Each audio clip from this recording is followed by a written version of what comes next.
The first four contests on the calendar totaled only 5% of delegates awarded before the Democratic National Convention. The 14 states voting today offer more than a third, 34%. California, with its 415 delegates, and Texas, with its 228, are the biggest prizes. Fox's Jared Halpern. President Trump rallied in North Carolina. The Democrat Party has gone crazy. He predicted he'd win that state again in November. And Minnesota, Amy Klobuchar's home state. There are Republican primaries in all the same states today except Virginia. At least 5 people are dead in Tennessee, according to Fox 17 in Nashville, after at least 2 tornadoes ripped through. The roof from the other building right next to us was blown off, hitting our roof or our wall and windows, and the roof of our hotel below us was ripped off. Dozens of buildings have collapsed around Nashville. There's also damage in other counties. The coronavirus spread in the U.S. has now reached more than 100 people. There are 6 deaths in Washington state. America's listening to Fox News. Clouds and 32 degrees. 5:02 is our time on AM 560, The Answer, and good morning. I'm Mike Scott. The wife of a man who is being treated for coronavirus in Arlington Heights is the 4th case of coronavirus in Illinois. Husband is in isolation, receiving care at Northwest Community Hospital. All precautions are being taken. His wife is quarantined at home and is complying with health officials. Couples in their 70s, and they're both reported to be in very good condition. Meantime, the governor yesterday saying the state is monitoring only about 286 possible coronavirus cases. Most of those who could be sick with coronavirus in the state live in or around Chicago. Voluntary testing for COVID-19 is being offered at some hospitals around the state. Fears of a coronavirus outbreak have prompted cancellation of a major trade show expected to attract around 60,000 people to McCormick Place. The International Housewares Show announced yesterday it's canceling the trade show only event scheduled for March 14 through 17. It's not open to the public. The show was expected to draw 2,200 exhibitors. The University of Illinois and Illinois State University are bringing home some who are studying abroad. All students, faculty, and staff in Italy and parts of South Korea received emails recently requiring them to return to the United States, and all those returning will have to self-quarantine for 2 weeks before returning to campus. Opening statements are expected today in the trial of a man charged with the murder of a Chicago police commander, Paul Bauer, in 2018. Prosecutors say Shamari Leggett shot and killed the 31-year-old CPD veteran as the 2 men struggled in a stairwell outside the Thompson Center. Now, Leggett faces a life sentence if found guilty. He's expected to make the case that he shot Bauer in self-defense. A man who was wounded during a shootout with Chicago police over the weekend is charged with attempted murder. Walter Denard is due in bond court today. He was spotted acting suspiciously in the 2100 block of South Washtenaw. He ran off, fired numerous shots at officers who returned fire. Denard was struck in the leg and shoulder but kept running. He was arrested minutes later behind a home near 21st and California. Federal prosecutors are asking for 10 years in prison for 2 Chicago police officers found guilty last year in a federal corruption case. Prosecutors made the request in a court filing last Friday, saying Sergeant Xavier Elizondo and Officer David Salgado deserve more time behind bars than sentencing guidelines call for. It's 5:05 on AM 560, The Answer. And other news this morning, 10 are recovering from a chain reaction crash involving a CTA bus and a school bus on Chicago's South Side. All of the victims are hospitalized with non-life-threatening injuries, none of them children. A man and a woman are dead after a drowning in a lake in Richton Park over the weekend. Authorities were called out to help near Lake George. Officers found Daniel Ballinger and Debbie Hill in the water. Hill was treading water. Ballinger was fully submerged. Officers were able to pull Hill out. Divers were called in to remove Ballinger from the water. The brother of Brian Urlacher, the former Bear middle linebacker, says he intends to stay on as mayor of Mettawa during his gambling case. Casey Urlacher faces federal criminal charges after being accused of acting as an agent and recruiting bettors for an illegal offshore sports gambling ring in exchange for a cut of the bettors' losses. Now, Urlacher did resign from the Illinois Civil Service Commission last week. The first African-American to serve on the Illinois Supreme Court has died at the age of 86. A statement from the state's high court says Charles Freeman died Monday. It did not specify a cause of death. He won election to the open seat on the court in 1990. Illinois' rewarding basketball coach Brad Underwood with a 3-year contract extension. Kobe Whitehead, 19. Otto Porter, 18 off the bench. Bulls beat the Mavericks, 109-107 at the UC. Blackhawks will host the Ducks tonight. Cubs split a pair of split squad games. Chicago visits the Rockies today. White Sox fell to the Padres in Glendale and host the A's today. Well, it is the most wonderful time of the year. That would be March Madness and tournament time in college hoops. UIC will tip off against IUPUI in the Horizon League tournament today. The news service of Boost Mobile. Don't suffer from the excruciating pain of a bad network. Step up with Boost Mobile and get a super reliable, super fast nationwide network that'll keep everyone in your family happy. So switch today. Step up with Boost Mobile. 5:07 and a check of traffic and weather on the way next on AM 560. Dennis Prager believes you need to follow the money. For a scientist now to say anything that is any way different from the world is coming to an end is not only to court the end of your career, but it is to receive no funds. The money, man, the billions are in hysteria. The Dennis Prager Show. Weekdays at 11, right before Sean Hannity at 2 on AM 560. The Answer. Finding great candidates to hire can be like, well, trying to find a needle in a haystack. Sure, you can post your job to some job board, but then all you can do is hope the right person comes along, which is why you should try ZipRecruiter for free at ZipRecruiter.com/search. ZipRecruiter doesn't depend on candidates finding you. It finds them for you. Its powerful technology identifies people with the right experience and actively invites them to apply to your job. You get qualified candidates fast. So while other companies might deliver a lot of hay, ZipRecruiter finds you what you're looking for. The needle in the haystack. See why 4 out of 5 employers who post a job on ZipRecruiter get a quality candidate within the first day. ZipRecruiter, the smartest way to hire. And now you can try ZipRecruiter for free. That's right, free at ZipRecruiter.com/search. That's ZipRecruiter.com/search. ZipRecruiter.com/search. Get your head out of the sand. This is attorney Stephen Leahy, host of the IRS Radio Hour, heard right here on AM 560 every Sunday evening at 5 o'clock. I'm talking to business professionals, those entrepreneurs who've already shown they have more courage and guts than 99% of everyone else. But you've run into a problem, the IRS.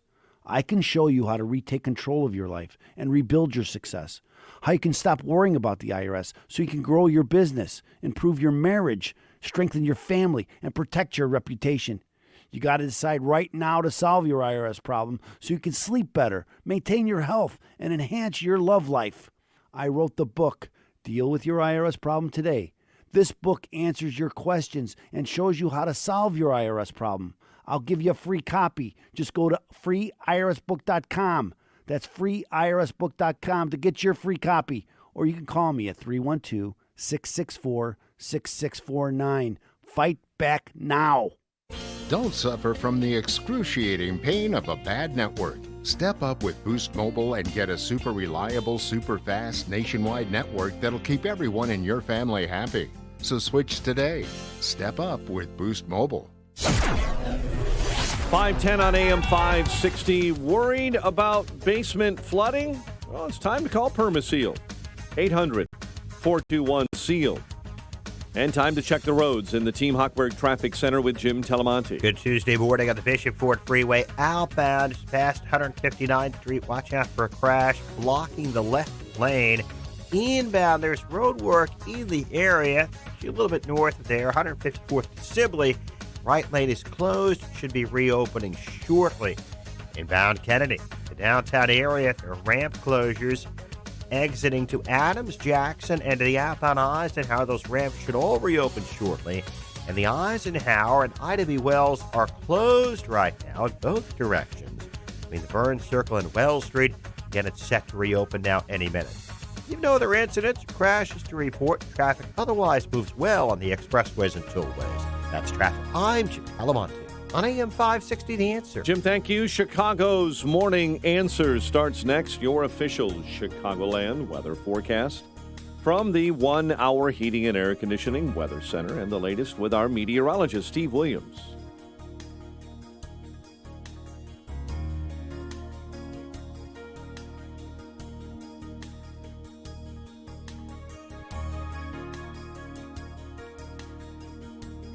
Mainly rain or snow showers this early a.m. in the forecast. Then clouds and sun by the afternoon, a high of 51. Mainly clear, 33 overnight. Passing morning flurry tomorrow, and then a high of 49. Currently 32. Next news coming up at 5:30.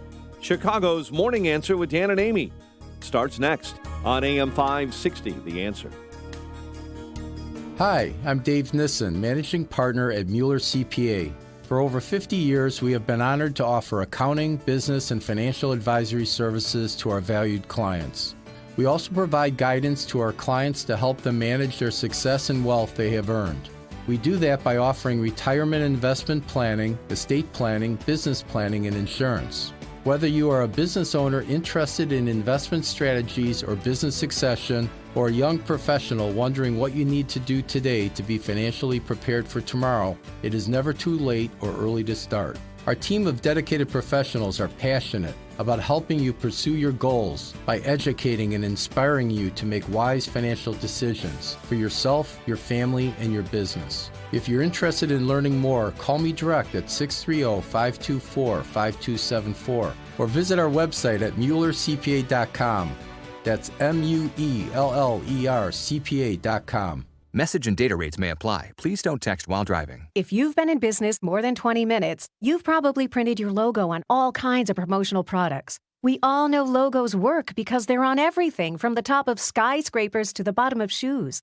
Ever wondered why? Or how to best use your logo to grow your business? Let us show you today for free. We're 4imprint, promotional product experts at your service. We're giving away the latest issue of Amplify, the digital magazine that reveals promotional product success stories absolutely free to everyone who texts BOOST to 88988. At 4imprint, we make your logo look perfect on thousands of promotional items. With our 100% guarantee, it'll be right the first time, on time, every time. Your free e-magazine will reveal invaluable insights that can attract new customers, build your brand, and grow your business. Get the latest issue of Amplify absolutely free by texting BOOST to 88988. That's BOOST to 88988. Improving your home? Why not make it easy? Don't miss the Home and Garden Show next weekend at the Tinley Park Convention Center with free admission. This huge 60,000 square foot event features the ultimate in savings and convenience with thousands of the latest home products and services for the freshest ideas to remodel, repair, and beautify your home.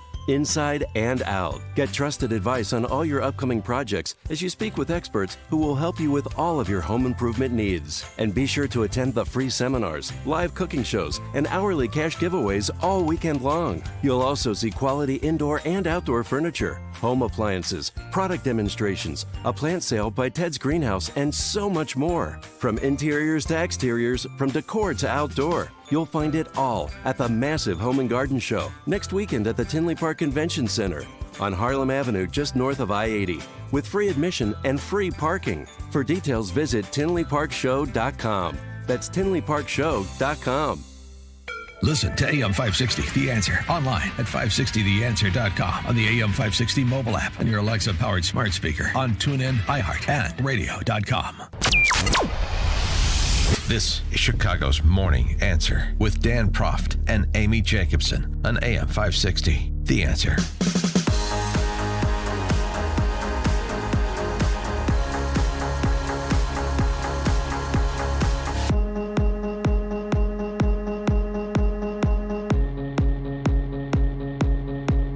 Top of the morning, Dan and Amy. It's Super Tuesday, but we've got some breaking news because Joe Biden is changing up his strategy.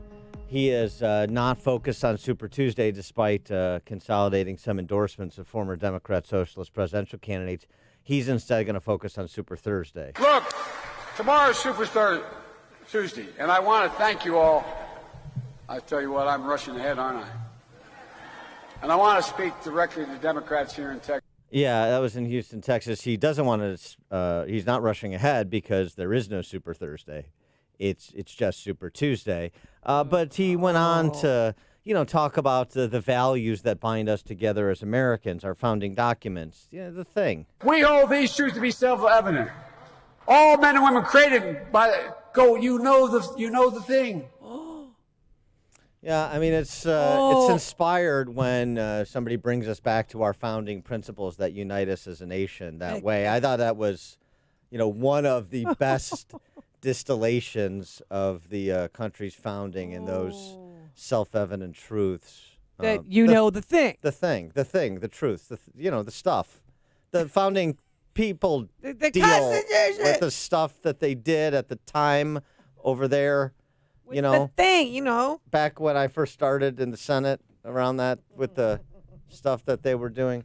312-642-5600, turnkey.pro, answer line, 64636DA, turnkey.pro, text line.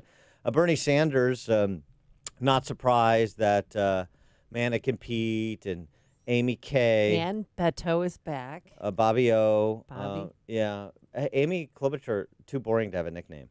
Did you notice that? Isn't that sad? Yeah. Bobby O, Amy Kay, and Mayor Pete all endorsing Joe Biden. And Comrade Bernie, not surprised. Are you concerned about the moderates consolidating behind Joe Biden? Look, it is no secret. I mean, the Washington Post has 16 articles a day on this, that there is a massive effort trying to stop Bernie Sanders. That's not a secret to anybody in this room. The corporate establishment is coming together. The political establishment is coming together, and they will do everything. They are really getting nervous that working people are standing up. And by the way, when we talk about South Carolina, and when we talk about other states, we are winning working class voters by big numbers. So they're nervous that working class people are standing up for decent wages. They're nervous that we are prepared to take on the fossil fuel industry to try to save this planet. They're nervous that more and more Americans understand that healthcare is a human right, not a privilege. So it doesn't surprise me. All right? I started by talking about a super PAC that is spending millions of dollars today. So why would I be surprised that establishment politicians are coming together? Yeah, and I got to tell you, the establishment politicians coming together to endorse the anointed one, it creates some headlines. It creates a copy for the press corps. It rarely works. It rarely works to stop somebody with grassroots momentum. But he didn't take it lying down. He's like, and I'm opening the door for Amy Klobuchar supporters. He was in St. Paul yesterday, too, and said, come. It's not too late. Just because she's backing Biden doesn't mean you can't come to me. It's not just the corporate establishment that's getting nervous. The political establishment is getting nervous. Pounded that home. I want to open the door to Amy's supporters, to Pete's supporters.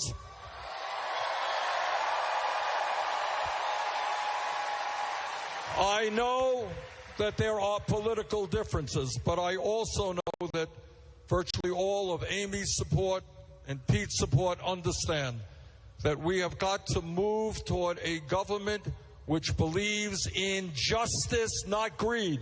Yeah. He didn't even mention Beto. So these candidates don't own their supporters. Right. Because Mayor Pete says, I'm going to support Bernie. Oh, en masse, everyone who voted for the mannequin in Iowa, New Hampshire, and South Carolina is going to move over to Bernie, or that profile voter, are going to move over to Biden over Bernie? No, not necessarily. Not at all. This is the sloppiness and the ham-handedness of the press corps. This is not journalism. This is just headline writing, headlines that write themselves. This is covering politicians that have very little to do with the attitudes of voters, and that's more and more been the case over the last several cycles as all of those elites, including the political class, have delegitimized themselves through performance. So I don't think this slows Bernie down at all. Did Biden get a little bit of a bump from South Carolina in the the Southeast? Yes. Is it surprising that he's showing well in North Carolina and Virginia? No, those were always sort of the states like South Carolina where he was going to show well. Problem is, Bernie is showing well everywhere else. Yeah, in California, which they have, 415 delegates, something crazy like that, and in Texas, he's doing well. And Mike Bloomberg, Caesar Mike, he weighed in on it. I mean, there's lacking charisma, and then there's Caesar Mike. He's sort of in a category unto himself. Both talked to him, Pete earlier today and Amy just a little while ago, and I wish them all the best. I thought both of them behaved themselves, is a nice way to phrase it, but they represented their country and their states very well. And I felt sorry for them, but I'm in it to win it, and we are going to go out and we're going to go get them. Go get him. All right, well, let's go out there and get this thing over with. We got to hear from Beto. Come on, he's back. You miss him, don't you? The man in the White House today poses an existential threat to this country, to our democracy, to free and fair elections. And we need somebody who can beat him. And in Joe Biden, we have that man. The breathless Bobby O. Yeah, it's great stuff. These are, of course, lines that everyone listening can write themselves. And former President Barack Obama called Pete Buttigieg after his wonderful concession speech, that he's not suspending his campaign to try to tell him, hey, go with Biden tomorrow, meet him in Dallas.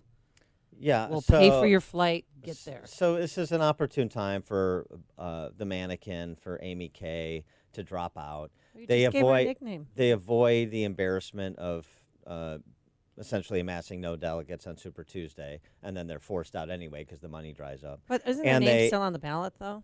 Their names are still on, right? Yeah. Well, Amy, I don't even know if she would have won Minnesota.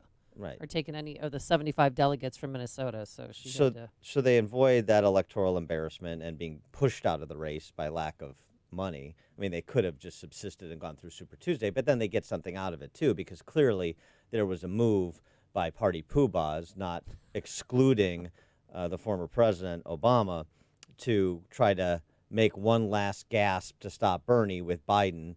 And the combination of Biden and Bloomberg, has a more than 50-50 chance of pulling Bernie down below the delegate threshold that's required to secure the nomination, and creates the possibility of a broker convention. So that's an obvious play, but that play is so obvious that I think it has limited appeal to voters. In point of fact, it serves, as you heard the Bolshevik in various forums yesterday, using it. Of course they're consolidating against me. This is the establishment against the people. This is the same sort of binary that Trump presented in 2016 to the grassroots of the Republican Party, who had fallen out of love with the establishment of the Republican Party. So what they're doing actually plays, they may think this is a way to consolidate all these supporters because these former candidates have so much sway over their supporters. Bernie has more. And his message, I think, has generally more appeal to those that are not necessarily enthralled with any of the candidates, but are looking for a particular angle of incidence. Bernie gives them one. These other people are just giving him a cult of personality. I think it's less compelling. Elizabeth Warren, not mentioned much these days for all kinds of good reasons, but she's staying in, and it's interesting. Yeah, why? Politico reports this. I think this is complete fake news. Yes. But Warren's strategy, laid out in conversations with more than a half dozen of her aides and close allies. Oh, so you're buying their strategy at face value rather than them spinning you. Warren's strategy relies largely on outlasting several of her less well-financed rivals and trying to collect their supporters when they drop out. One aide told Politico that the campaign thinks multiple candidates will withdraw in the next 7 to 10 days, shaking up the race. What candidates are left to withdraw? There's none left. Was she trying to get Tom Steyer supporters? Less well-financed. She's the least well-financed. What are you talking about? This is Elizabeth Warren serving, I think, in a couple of roles. One, as still trying to position herself for VP. Two is serving the interests of the establishment with the perception that if she stays in, she pulls some vote from Bernie Sanders, much more so than she does, say, a Biden or a Bloomberg. So trying to open up a two-front war on Bernie Sanders with Elizabeth Warren sticking in. And Elizabeth Warren, of course, trying to middle it. On the one hand, serving the establishment. On the other hand, still trying to position herself with Bernie for a possible VP slot. That's what I see actually happening. Of course, that sort of subtlety mystifies the staff at Politico. The stories you need to know to start your day. This is Chicago's Morning Answer on AM 560. The Answer. You've worked hard for every dollar you've earned. Shouldn't your investment manager do the same? For over 35 years, Heartland Advisors has followed a disciplined, no-nonsense investment process that fits with their Midwestern roots and has served their shareholders well. Their hunt for value is relentless. The Heartland team digs deep, searching for overlooked opportunities. At Heartland, their contrarian streak drives them to ask the tough questions. Their team's confidence in the Heartland process is backed by the investments employees have made in Heartland strategies. Put simply, they don't succeed if you don't succeed. If you're tired of entrusting your money to someone who simply follows the crowd, visit heartlandadvisors.com to learn about their 10 principles of value investing, or call 800-432-7856 to see what Heartland, America's value investor, can do for you. Past performance does not guarantee future results. Investing involves risk, including the potential loss of principal. Value investments are subject to the risk their intrinsic value may not be recognized by the broad market. There is no guarantee that a particular investment strategy will be successful. So maybe you have missing teeth and you're thinking about dental implants. There's a lot to consider: safety, quality, price, and more. Make a call today and get your questions answered. It's Implant Tuesday.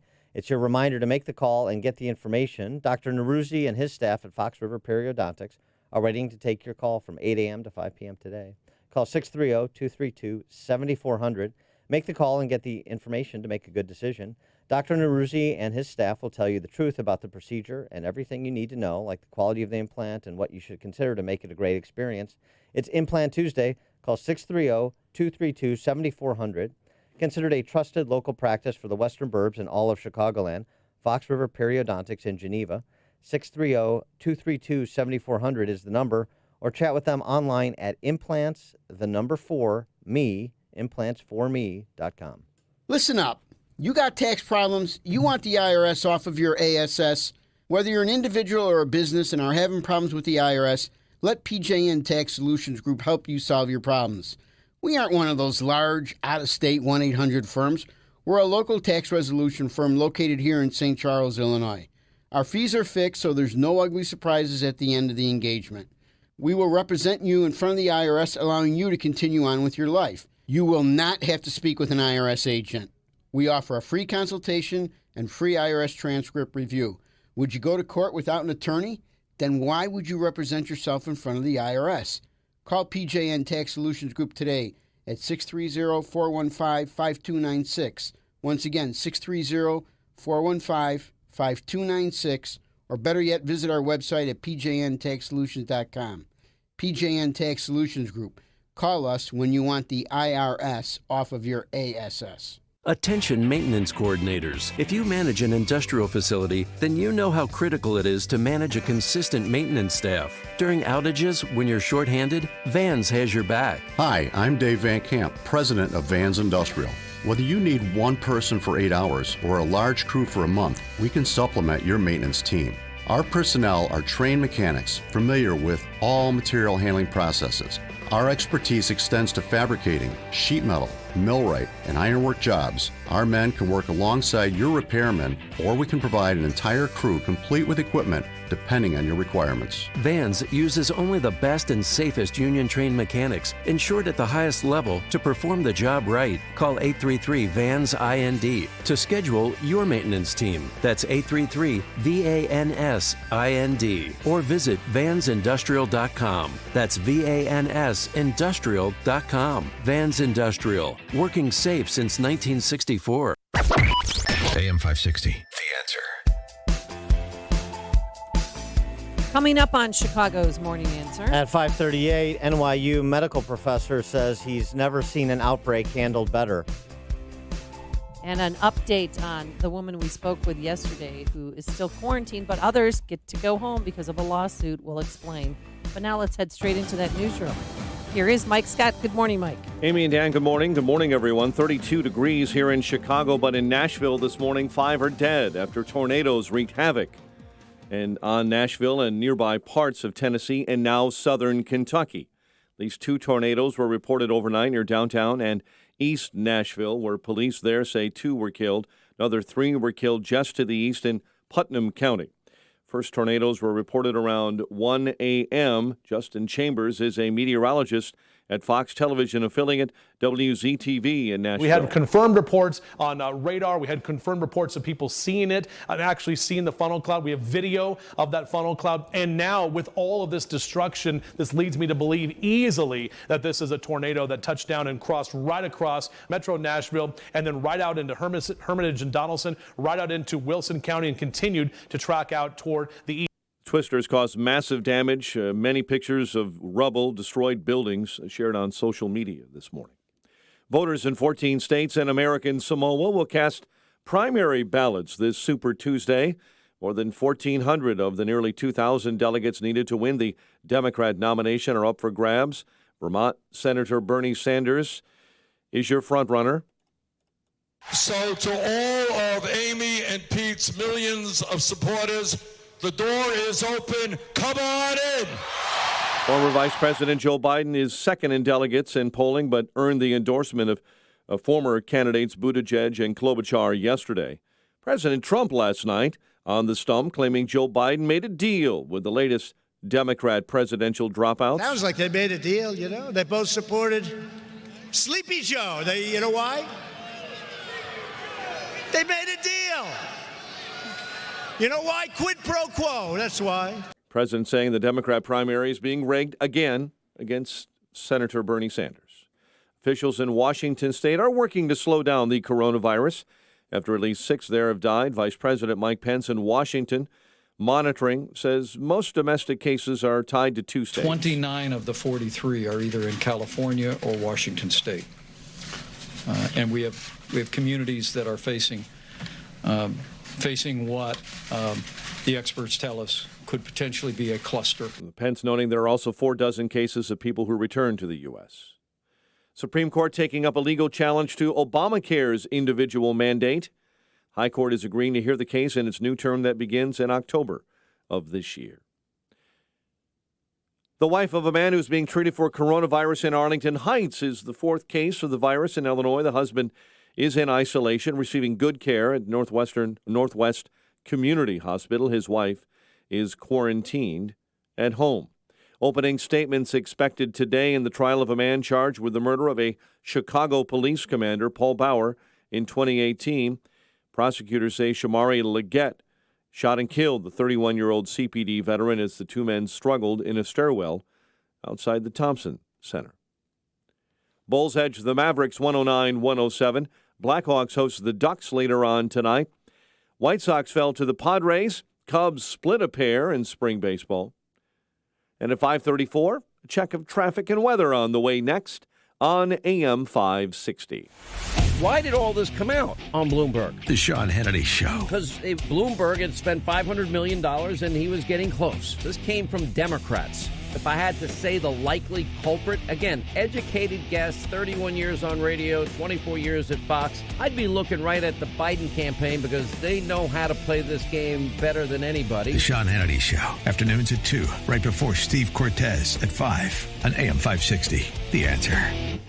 Hi, Barry Sterner, founder of your number one home mortgage company, Townstone Financial. They're lying to you. No, not that your nuts are fried. The mortgage guys aren't telling you the truth. They aren't telling you that they get paid more for putting you in an FHA or VA mortgage. They certainly aren't telling you that their trust network is all about how much one guy can pay the other guy. And they definitely aren't telling you that in order to keep their trust network profitable, you, the borrower, are paying higher closing costs as well as a higher interest rate. They're counting on you not to shop for your home mortgage and to just trust them. The solution, get a quote before before you move forward. Before you sign on the dotted line, please do yourself a favor and go to townstone.com, and in 10 minutes, we will review those so-called trustworthy guys and show you why since 2002, nobody beats Townstone Financial on interest rates and closing costs. So give us a call now at 312-896-2110 because nobody values your home purchase and refinance business more than Townstone. That's TOWNSTONE.com. Townstone Financial is licensed in Indiana, Michigan, Wisconsin, Florida. NMLS 136639. www.nmlsconsumeraccess.org. Equal housing lender. Are you getting a good night's sleep? I know you will with a set of Giza cotton sheets from MyPillow. And if you buy one, you can still receive your second set of sheets for free. Yes, 2 for 1. And if you add anything else to your order, like MyPillows, the mattress toppers, the towels, the pet beds, anything else, you'll get deep discounts on those too, but you have to use the promo code Amy. I love all MyPillow products. Even Bunky loves the MyPillow pet bed. It's great because you can throw it in the washer and dryer when it gets dirty. Plus, those Giza cotton sheets help you stay cool at night. They're soft and cozy.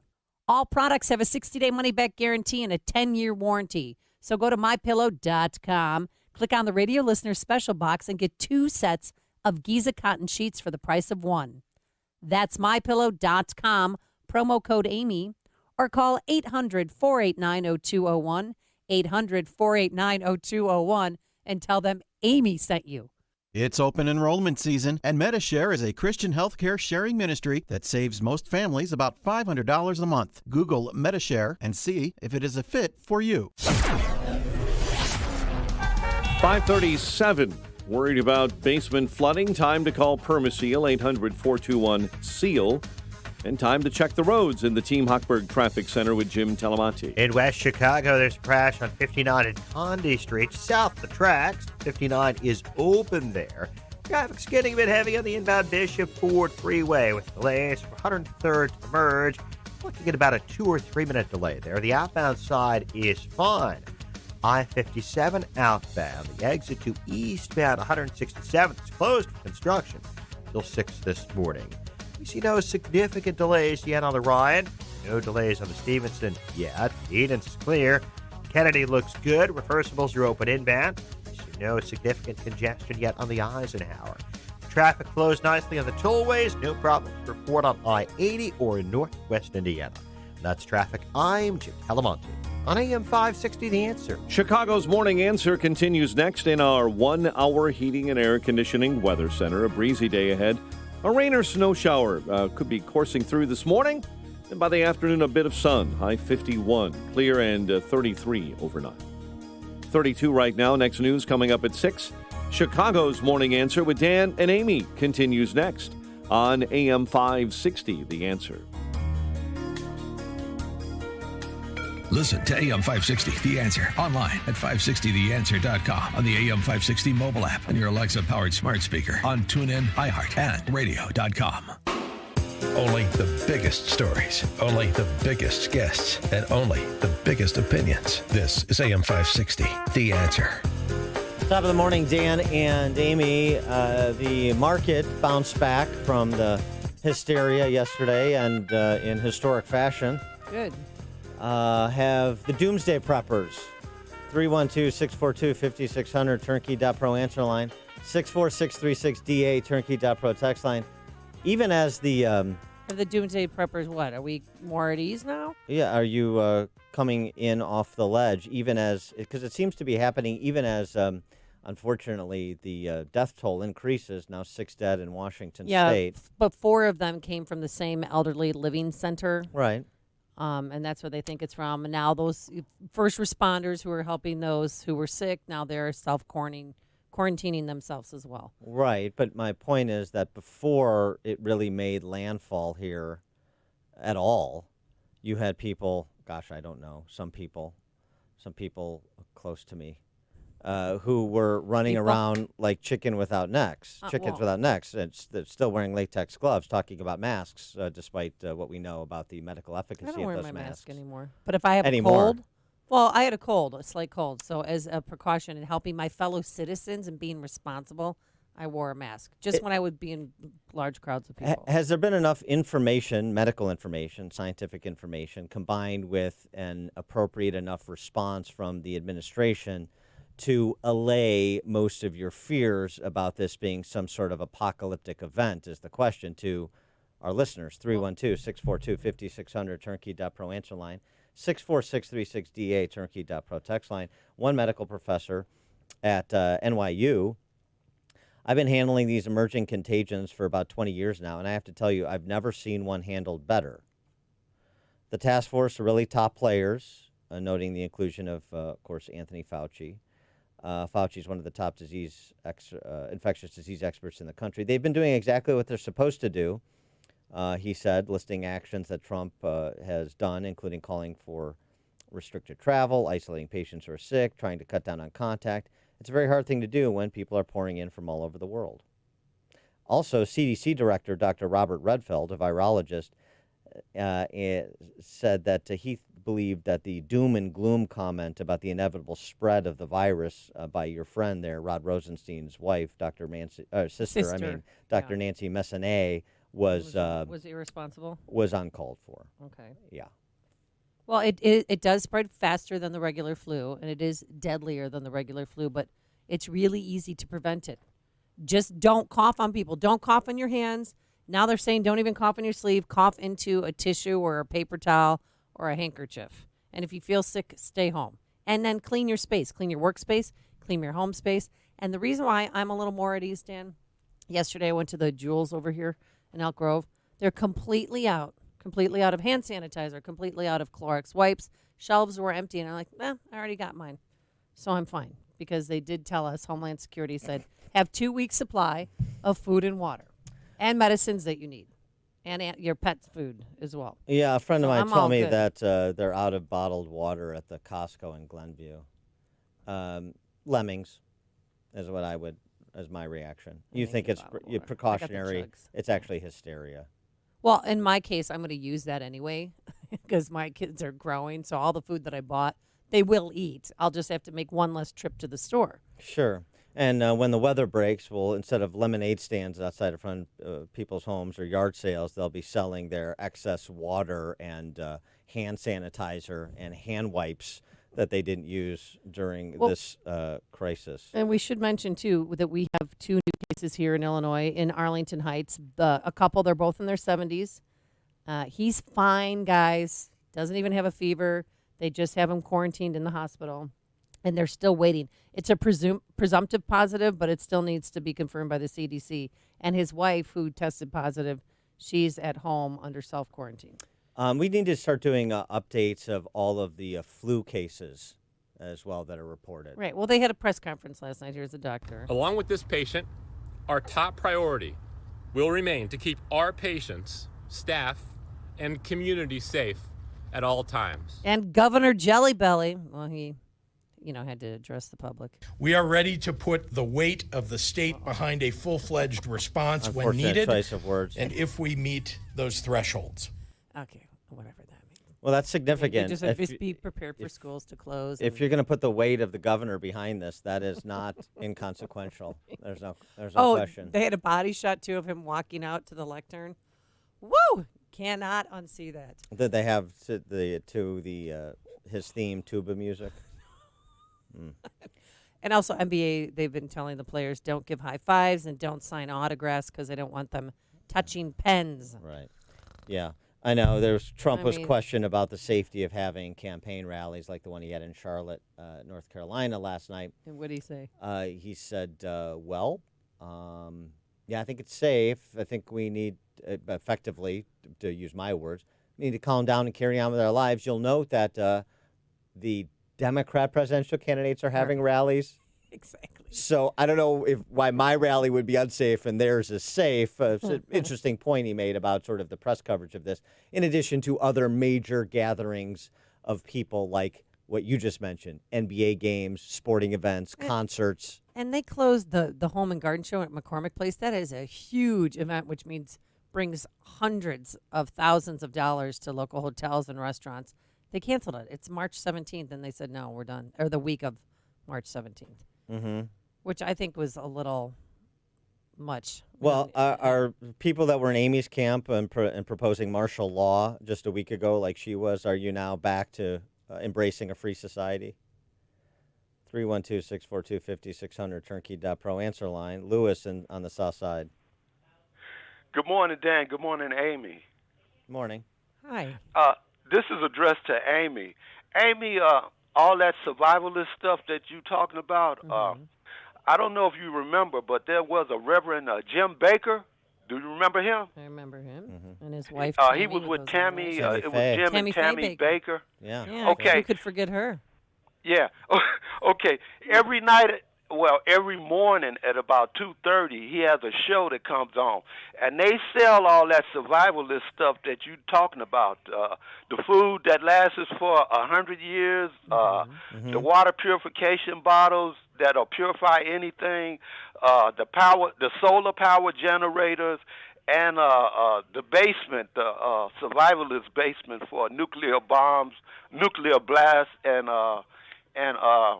for air that's contaminated.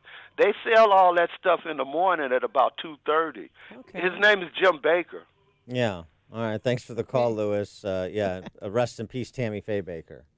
Now, Amy is writing point for the station and trying to get the sponsors of the Alex Jones and Glenn Beck shows. Exactly. So, I mean, I just, to be fair, it's a marketing play. Honestly, if I didn't have kids at home, I wouldn't be acting like this, but I have kids.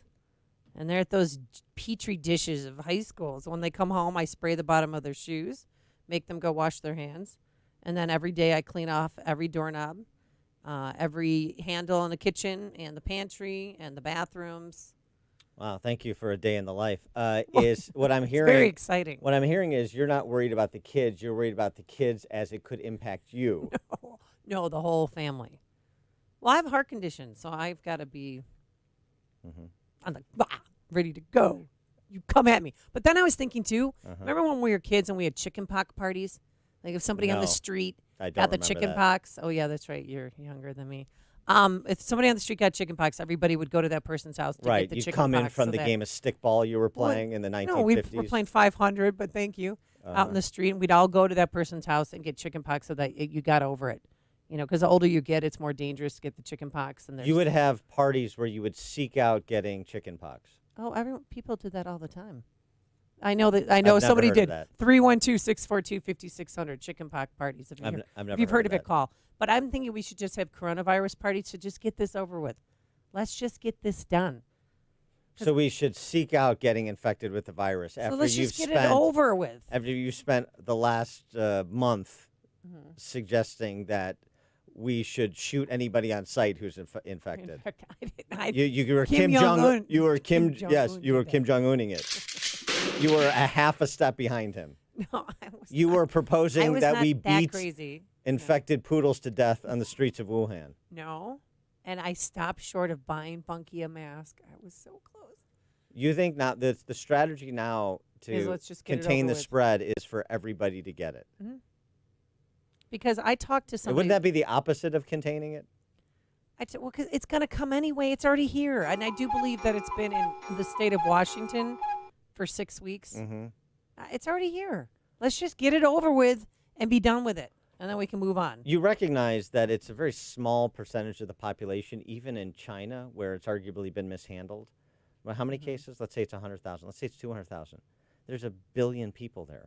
Yeah. No, it was 89,000. Well, whatever. 90,000 cases. Yeah, whatever it is. Double it, triple it, quadruple it. That's out of 1 billion people. The number of cases here, out of 330 million people. Why would we? 100 cases. So we should all find one of those 100 individuals and go self-infect. High five them and use each other's pens. Yeah, kiss them. Sure. Coronavirus parties. It's hard to keep up with all of this theorizing. I want to get it over with. It's just Don in Naperville. It's like Michael Bloomberg talking about the election.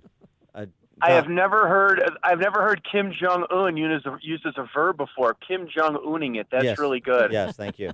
I can relate to the chicken pox at an older age thing. I was a sophomore in high school before I got it. Mm-hmm. You get chicken pox on the wrong side of puberty, it's really pretty ugly. It's scarring on your face. And I'm Don. I'm so sorry you had to go through that. But what about this larger issue? Did you ever hear of anything growing up where people would go over to somebody's house with the chicken pox to try to get the chicken pox so they could be done with it.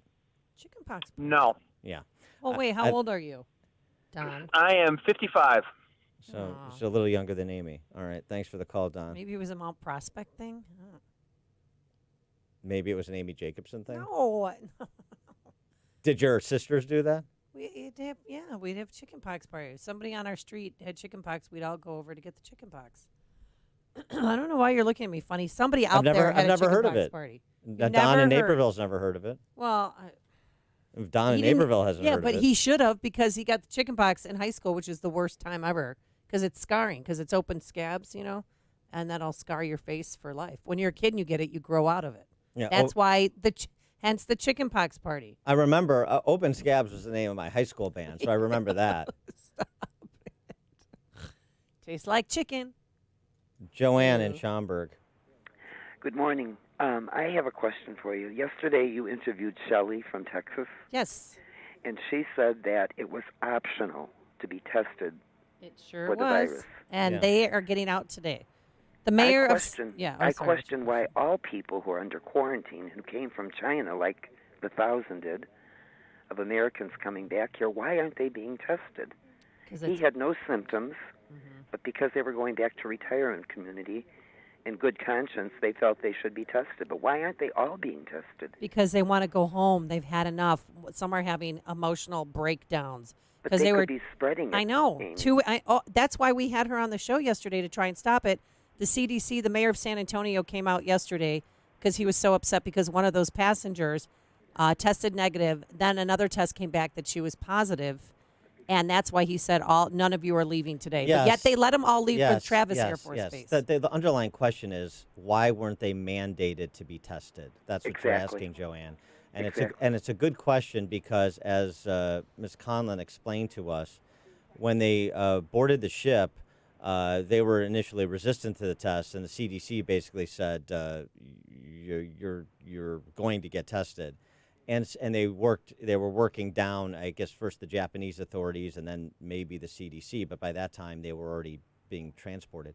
But they were working down by age group, if you remember, for everybody over 80, everybody over 70, everybody over 60. So if you can sort of invoke special governmental powers to mandate testing in that environment, why couldn't you mandate Patients' it rights. generally? And I think that's an interesting legal question. And I'm hoping somebody caught this conversation yesterday that is close to the president, that they can, or CDC, that they will take into consideration there should be mandated testing. But I understand that, but the CDC lost that fight late last night because Shelley texted me saying we got a midnight conference call. People can leave tomorrow. People that have not been tested because people. Well, San Antonio lost that fight. San Antonio lost the fight. Travis, they let them out yesterday, and there wasn't mandatory testing. But 2 weeks on the ship and 2 weeks there, some were freaking out. They needed to get home. Yeah, this becomes selfish, this but- becomes a legal issue, Right. forcing an American citizen to submit to a medical test. Understand, there are legal implications here, which is why the CDC can't do it without the Patient color of consent. the law. Right. Yeah, without consent. And people should know Shelley, after our conversation, she has been locked into her room, and she had a guard outside her door. You cannot, and if people try to run or leave, because that was the talk yesterday on the base, they were going to stop you. Chip in St. Charles. Yes, as Comrade Bernie would have us know, we don't have the Cuban, healthcare system or the Canadian healthcare system here. We're stuck with the terrible American healthcare system. And Amy, if we have a run on all these people coming down with coronavirus, I don't know if the American healthcare system would be able to stand up to it. But So maybe it's 80% of the probably best people to- who get it don't need to go to the hospital. I talked to Shelley's husband last night Thanks for the call, at length. He's fine. He doesn't have a fever. He sounds great. And the whole time we talked, never coughed once. Well, this this is all yes, hysteria. That's also an anecdote. The 20% of a big number could be a big problem for the healthcare system, not in terms of lethality, but in terms of treatment. So that's about the only concern I have too, is the one that Chip raised. By the way, I just got a text. Amy is correct about the chickenpox party. Thank you. And this from somebody. Take back the cuckoo club. Well, What? there's No, a what- kicker. But wait for it. Oh. I'm 73 years old. So of a certain generation, I guess that was the thing. It's just not, the Vietnam generation forward, That's my not mom's a thing. age. Yeah. My mom had chicken pox parties. Sure it too. is. Mike in Crown Point. Good morning, Amy and Dan. I went to a small Catholic grade school, and back in the day we had nuns. The nuns would teach 2 grades at once. One half the class was first grade and second grade and so forth. And at lunchtime, we'd go out after lunch, the playground for recess. Unless it was like a torrential downpour, we went out every day, no matter how cold it was. And by and large, kids very seldom got sick. If you don't get enough exposure, we have very weak immune systems and nutritional things that are affecting it too. Thanks.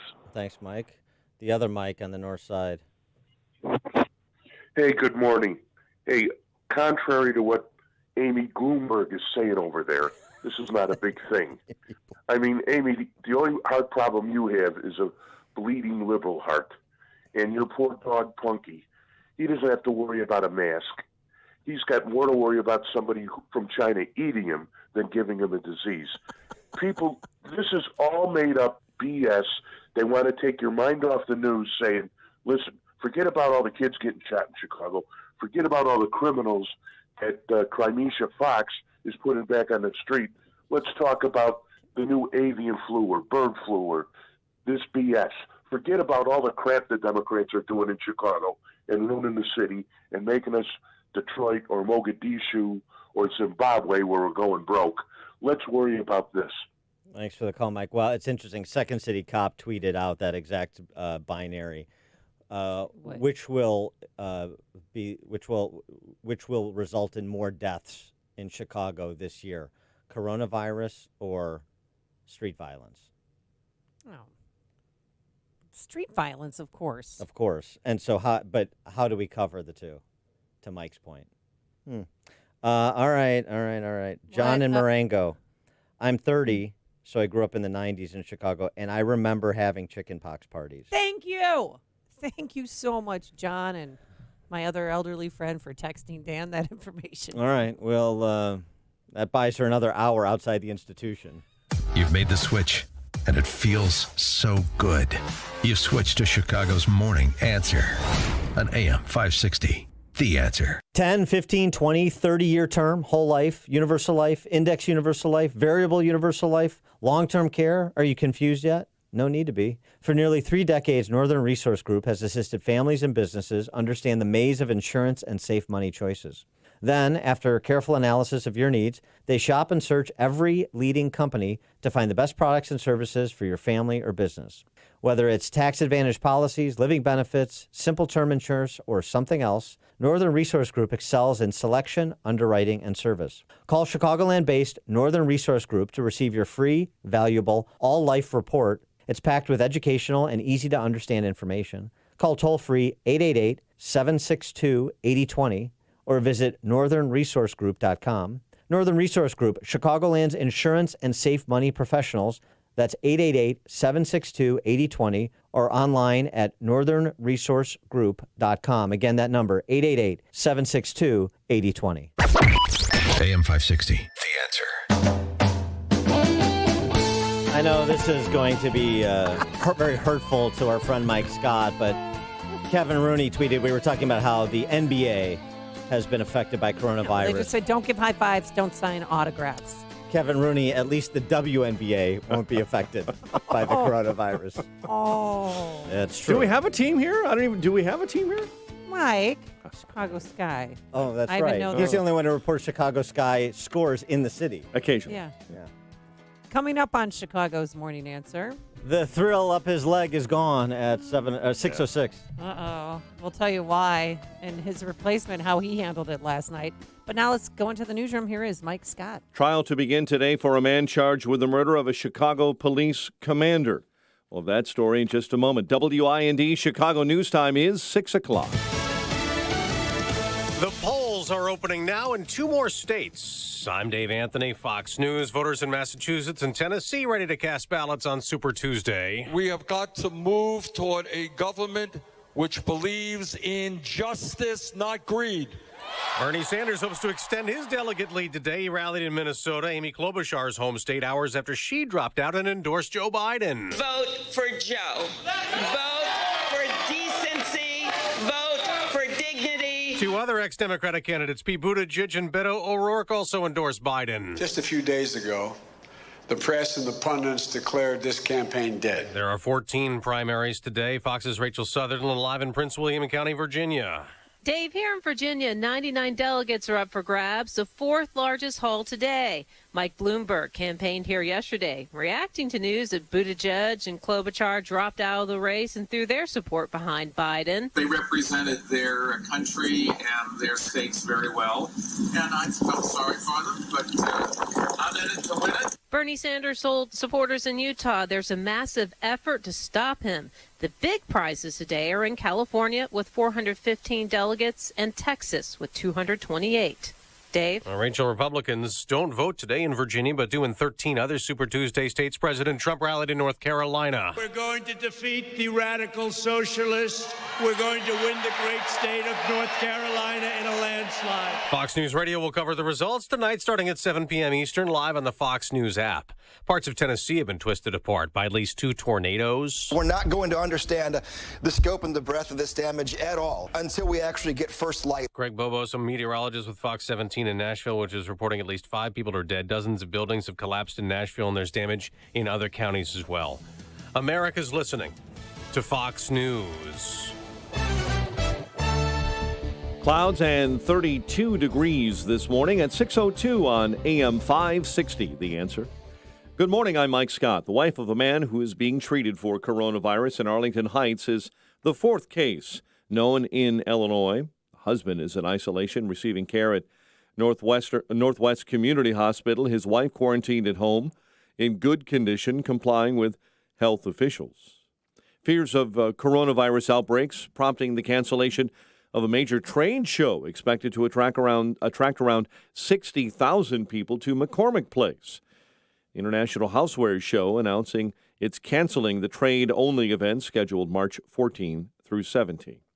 The University of Illinois and Illinois State University are bringing home some of those who are studying abroad in Italy and South Korea. Those returning home will have to self-quarantine for about 2 weeks.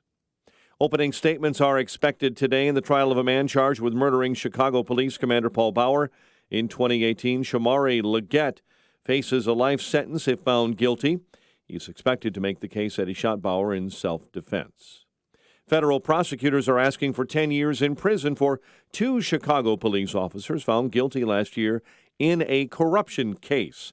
Prosecutors made the request in a court filing last Friday, saying Sergeant Xavier Elizondo and Officer David Salgado deserve more time behind bars than sentencing guidelines call for. The first African-American to serve on the Illinois Supreme Court has died at 86.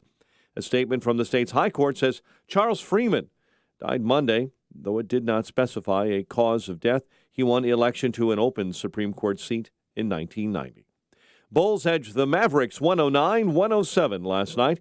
Blackhawks host the Ducks this evening. Cubs split a pair in spring baseball while the White Sox fell to the Padres. The news service of Discover. Did you know Discover matches all the cash back you earn on your credit card at the end of your first year? Plus, Discover is accepted at over 95% of places in the U.S. that take credit cards. Learn more at discover.com/yes. 2019 Nielsen Report. Limitations apply. 6:04 and a check of traffic and weather on the way next on AM 560. Why did all this come out on Bloomberg? The Sean Hannity Show. Because Bloomberg had spent $500 million and he was getting close. This came from Democrats. If I had to say the likely culprit, again, educated guess, 31 years on radio, 24 years at Fox, I'd be looking right at the Biden campaign because they know how to play this game better than anybody. The Sean Hannity Show. Afternoons at 2, right before Steve Cortez at 5 on AM 560. The Answer. Do business more powerfully during Dell's semi-annual sale. Save up to 45% on Dell computers and servers with Intel Core processors. It's time for you to upgrade to new modern devices with Windows 10. Also, save on electronics and accessories plus free shipping on everything and special financing with Dell Business Credit. Call 877-BUY-DELL to talk to a Dell Technologies advisor who can help you find just the right tech. That's 877-BUY-DELL or visit Dell.com/business deals. What gives one company the edge over another? Maybe it's not one thing. Maybe it's taking care of lots of things that help a business run smoothly. In other words, Cintas. Cintas has products that help your people stay safe and apparel programs that convey the right image. They service fire protection equipment, deliver and stock restroom supplies, and make sure facilities are clean and ready. Because when all those things work together, you're in business. Oh, I'm ready! Get Cintas and get ready for the workday. As time goes by, we can all use a little more help getting around. Staying mobile and independent can be tough for some, especially our aging loved ones. When you need assistance finding the right quality products to make life easier and more enjoyable, there's Mars Medical Supply. Home medical equipment and supplies to keep you or someone you care for independent and mobile. Whether it's living with certain medical conditions and disorders or recovering from injuries and surgeries that are difficult to cope with, shopping for specialty products can be frustrating. The Mars Medical Consultants will help you find the right solution and feature a full line of lift chairs, scooters, knee walkers, power wheelchairs, and rollator walkers. There's also financing available on purchases over $200 through Care Credit to help you get the products you need right away. For home medical equipment and supplies, rely on Mars Medical Supply, 333 West Maple Street in New Lenox. Browse products and featured items online at marsmedicalsupply.com. Mars Medical, keeping you independent and mobile for over 30 years, with customer care that's out of this world. Message and data rates may apply. Individual results vary. Exclusions apply. Contacts and glasses are such a hassle. I'd love to finally get LASIK, but I'm going to stop you right there. If you want LASIK, then the LASIK Vision Institute has officially taken away everything standing in your way. Isn't LASIK expensive? Not at the LASIK Vision Institute. We're offering dramatically low prices, as low as $220 per eye, and an absolutely free consultation. See for free if LASIK is right for you by texting LIKE to 350350. But I'm really busy. A text only takes seconds. The LASIK procedure typically only takes 15 minutes, and most patients can get back to work the following day. The LASIK Vision Institute uses the latest FDA-approved LASIK technology that helps the majority of patients achieve 20/20 vision for as little as $220 per eye. Dr. Greenberg has performed 75,000 laser eye surgeries and is one of the most experienced LASIK surgeons in Chicago. What's that text again? Text LIKE to 350350. That's LIKE to 350350 to schedule your free consultation today. Robert Half is the better way to hire. They pre-evaluate and custom match highly skilled professionals to your specific project and full-time hiring requirements. Robert Half, experts in accounting, finance, IT, legal, marketing, and administrative staffing. Visit roberthalf.com. Listen to AM 560, The Answer, online at 560theanswer.com, on the AM 560 mobile app, on your Alexa-powered smart speaker, on TuneIn, iHeart, and radio.com. 6:08 on AM 560. Worried about basement flooding? Time to call Permaseal, 800-421-SEAL.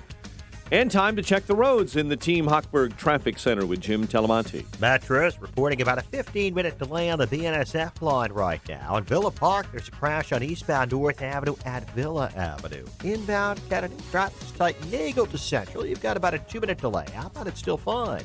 Inbound Eisenhower, heavy traffic starts before Harlem. 32 minutes, 390 to downtown. Outbound 32, there was a crash at 390 in the left lane. It's heavy starting at Irving Park. Inbound Stevenson now 35 minutes, 355 to Lakeshore Drive. Heavy before Central. Inbound Ryan with scattered delays. It's 19 minutes, 95 to downtown. I-57, 18 minutes, I-80 to the merge. Bishopport 20. Tollways are still fine, no problem. Shreveport in Northwest Indiana. That's traffic. I'm Jim Telemonte on AM 560 The Answer. Chicago's Morning Answer continues next in our 1-hour heating and air conditioning weather center. A breezy morning, a chance of rain or snow, then clouds through the midday, and heating up with a little sun this afternoon. We should top out near 51. 32 right now. Next news at 6:30. Chicago's Morning Answer with Dan and Amy continues next on AM 560, The Answer. This hourly segment is brought to you by the IRS Radio Hour with Stephen Leahy. Every Sunday afternoon at 5 on AM 560, The Answer. This is Chicago's Morning Answer with Dan Proft and Amy Jacobson on AM 560. The Answer.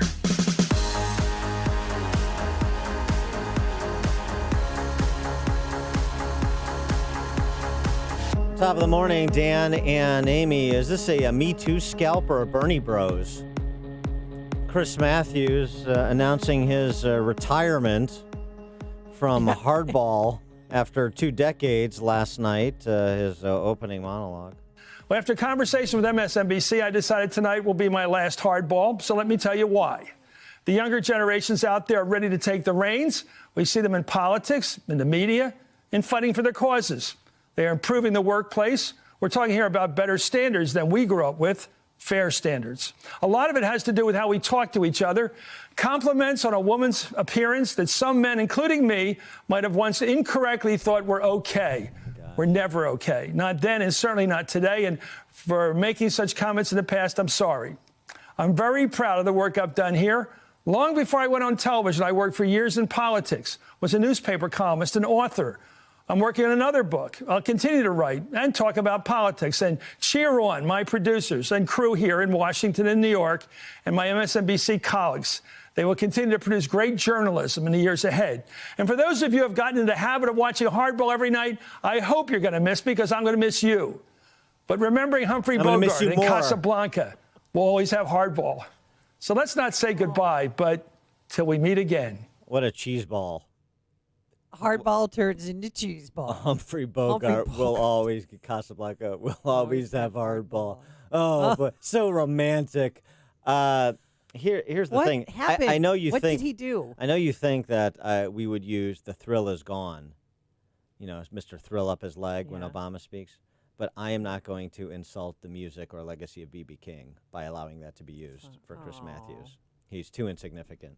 But what I asked, Me Too or Bernie Bros, because of course she got into hot water after Bernie's big win in New Hampshire, and comparing it to the Third Reich, the Nazis marching on, effectively, and so that didn't help. And that created a firestorm among Bernie Bros. And if it's Bernie Bros, who do they go after next? Curb Your Enthusiasm? Probably. But then there's this other matter, and he referenced it in his apology. Ooh, do tell. There's an article in GQ that was published on Friday from a freelance political columnist there. When her name is Laura Bassett, when she appeared as a guest on Matthew's show, he repeatedly made inappropriate remarks about her appearance while off camera. In one instance, she recounted, Matthews asked, "Why haven't I fallen in love with you yet?" and urged the makeup artist to, quote, "keep putting makeup on her, I'll fall in love with her." Creepy. He's 74 years old. Well, he's had work done on his face. But anyway. He's had pancake put on his face, but wildly inappropriate. Yeah. Is he in early stages of dementia? No, I don't. There's no evidence of that. Put makeup on her, keep making her. Why haven't I fallen in love with you? Makeup artist, come put more makeup on her. That's creepy. Yeah. Is it a fireable offense? 312-642-5600 is our turnkey.pro answer line. 64636. Type in DA, then a quick comment. I know that nobody really cares about Chris Matthews leaving MSNBC other than to say good riddance. I get it. Yeah, but is that a fireable offense? I know you would never say that to a woman because that's weird and uncomfortable. Hey, can we get some makeup on this hot cake here, Dan? Yeah, I know. It is like the hey toots kind of thing. Hey, good looking. Why don't you go make yourself look beautiful so I can fall in love with you? Yeah. It's just like it's terrible banter. I get it. It's like somebody who, the type of person that would say, "We'll always have hardball," would say that. Exactly. So he said his goodbye, through to commercial, and then Steve Kornacki had to take over the show, not knowing. Nobody knew. What I heard is that nobody knew that he was resigning. That was a lot to take in just now, I'm sure. And I'm sure you're still jarring, absorbing that. processing and it. I am Yeah. too. Yeah. Sure, Steve. Chris Matthews is a giant. He's a legend. It's been an honor for me to work with him, to sit in here on occasion. And I know how much you meant to him, and I know how much he meant to you. And I think you're going to miss him. And I don't think you know how much he meant to me, Steve. We're not going to have any bells or whistles here. We do have to fill the rest of this hour. We're going to take a quick break and come back with He news. went on to say after the break, Yeah. I love Chris Matthews. I hope you'll love him too. Well, so they did the stories of the day, the politics, Super Tuesday's coming up tomorrow. And then at the end of the show, he actually started crying. Of all the television personalities I've ever known as a viewer, Chris is the most human. And I say that as one of the highest compliments I can pay to someone. I'm sorry. I love you, man. I think you got him. And I think he got you. Yeah. And all of us are going to miss him. That's Hardball for now. Thanks for watching. Rolling with Chris Hayes starts right now. I can't quit you, Chris Matthews. Oh, I couldn't stop. He reached into my heart and cupped it in his hands each and every night for 20 years. I can't quit you. Oh, Paul. But none of you see people behind this guy. I never watch MSNBC. There's associates or producers, and they're holding boxes of Kleenex and talking to each other and crying. I couldn't stop. I had to watch it a few times. It was priceless. He's meant so much to all of us. Your favorite Chris Matthews memory?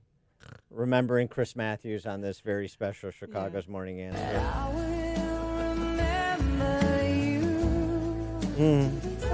312-642-5600 is our turnkey.pro answer line. 64636, type in TA. Don't do it. Don't you do it. Not you, Chris Matthews. Don't you do it. Rich on the north side. Yeah, I just wanted to say that sooner or later he must have left because there's more things coming. He obviously didn't. He went to the school of Harvey Weinstein etiquette, and there's going to be more to come with this guy. I promise you. And all of them guys, they're all creeps. But that whole group of MSNBC and CNN, they're all a bunch of hypocrites. Thanks for the call. Well, a lot of their on-air talent just that wasn't a very nice eulogy. Didn't pay their taxes. I mean, they don't follow the rule of law. I'm not. By the way, I'm not going to pronounce Chris Matthews, guilty here, and I don't know that there is anything more to come because he strikes me as a guy who's relatively harmless, but just. Well, he's it's a goofball just thing to slimy. say. But why can't women just say, "Hey, buddy, shut up," and then leave it alone? And not go to his boss and make a big deal about it. Or write a piece for GQ magazine. Oh, write a piece for GQ magazine. I'm sure she got paid to write that piece for GQ magazine. Well, because it's salacious. There is a little bit of just tell them to shut up and stick it to where the sun don't shine. And Yeah, move on with your day. Well, that's sort of an important point. Can you tell somebody, hey, that's inappropriate? Would you please knock it off? You're making me uncomfortable. Yeah. Do you have to go big game hunting and run to an attorney, run to Gloria Allred, run to the pages of some rag to tell your story about being victimized by Chris Matthews because he made a creepy comment in your direction, or he was trying to be funny? I don't know. I understand with the women at Fox News, like there were assaults taking place. Yeah, I'm not. No, we're not talking about that. Theirs was now no touching. He was just being a goofball. Yes, and goofball and hardball. A cheese ball and goofball and hardball. A lot of balls. Hey. Yeah. I can juggle. Let's go. Okay. Okay. I didn't mean it like that. But there is something to this. There is something to this about the culture here, and Chris Matthews is the case to take up because, I actually interviewed him once when he came out with a book on JFK when I was at WLS. Yeah. It was fine. It was a good conversation. Did he tell you to put more makeup on? He didn't. He didn't tell me that he was going to fall in love with me either. But he, it's okay. So, I think his histrionics were tiresome. Obviously, he's a leftist, so we don't come from the same place. But so this is the perfect example to use. It's like using Keith Ellison when he was accused of all sorts of like real serious crimes against women. You know, you got to have evidence. And even if and in this case, take this at face value, do I think that he should be pushed out of MSNBC? Apparently, according to him, his retirement was imminent anyway. This just expedited it. Yeah, but in the middle of an election, this is his bread and butter. Well, I mean, this is going to hurt his heart that he's going to be gone during. He's going to miss Super Tuesday. Well, this just expedited, like I said. But yeah, so take the facts in the light least favorable to Chris Matthews. And, I mean, do you really want to be pot-shotting people for saying a relatively innocuous, albeit creepy thing? I mean, Laura Bassett didn't storm off the stage. Oh, she stayed there. I know. You know? And the only one who could corroborate the story would be the actual makeup artist who was there. I mean, again, I don't even think it rises to that level. It's just like assume she's telling the truth, just for the sake of discussion. You know, this is not. I mean, that in itself, I have no idea what Matthews' other behavior is, but just taking this as a self-contained incident and the only one. This is not. We don't have a Bill Cosby situation. We don't have a Harvey Weinstein situation. No. I mean. Dave in Lamont, you're on Chicago's Morning Answer. Yes, Amy, please weigh in on my comments or weigh in on me or punch me in the face or whatever. But here we go. I just went from being like, I can't stand Chris Matthews. Can't stand him.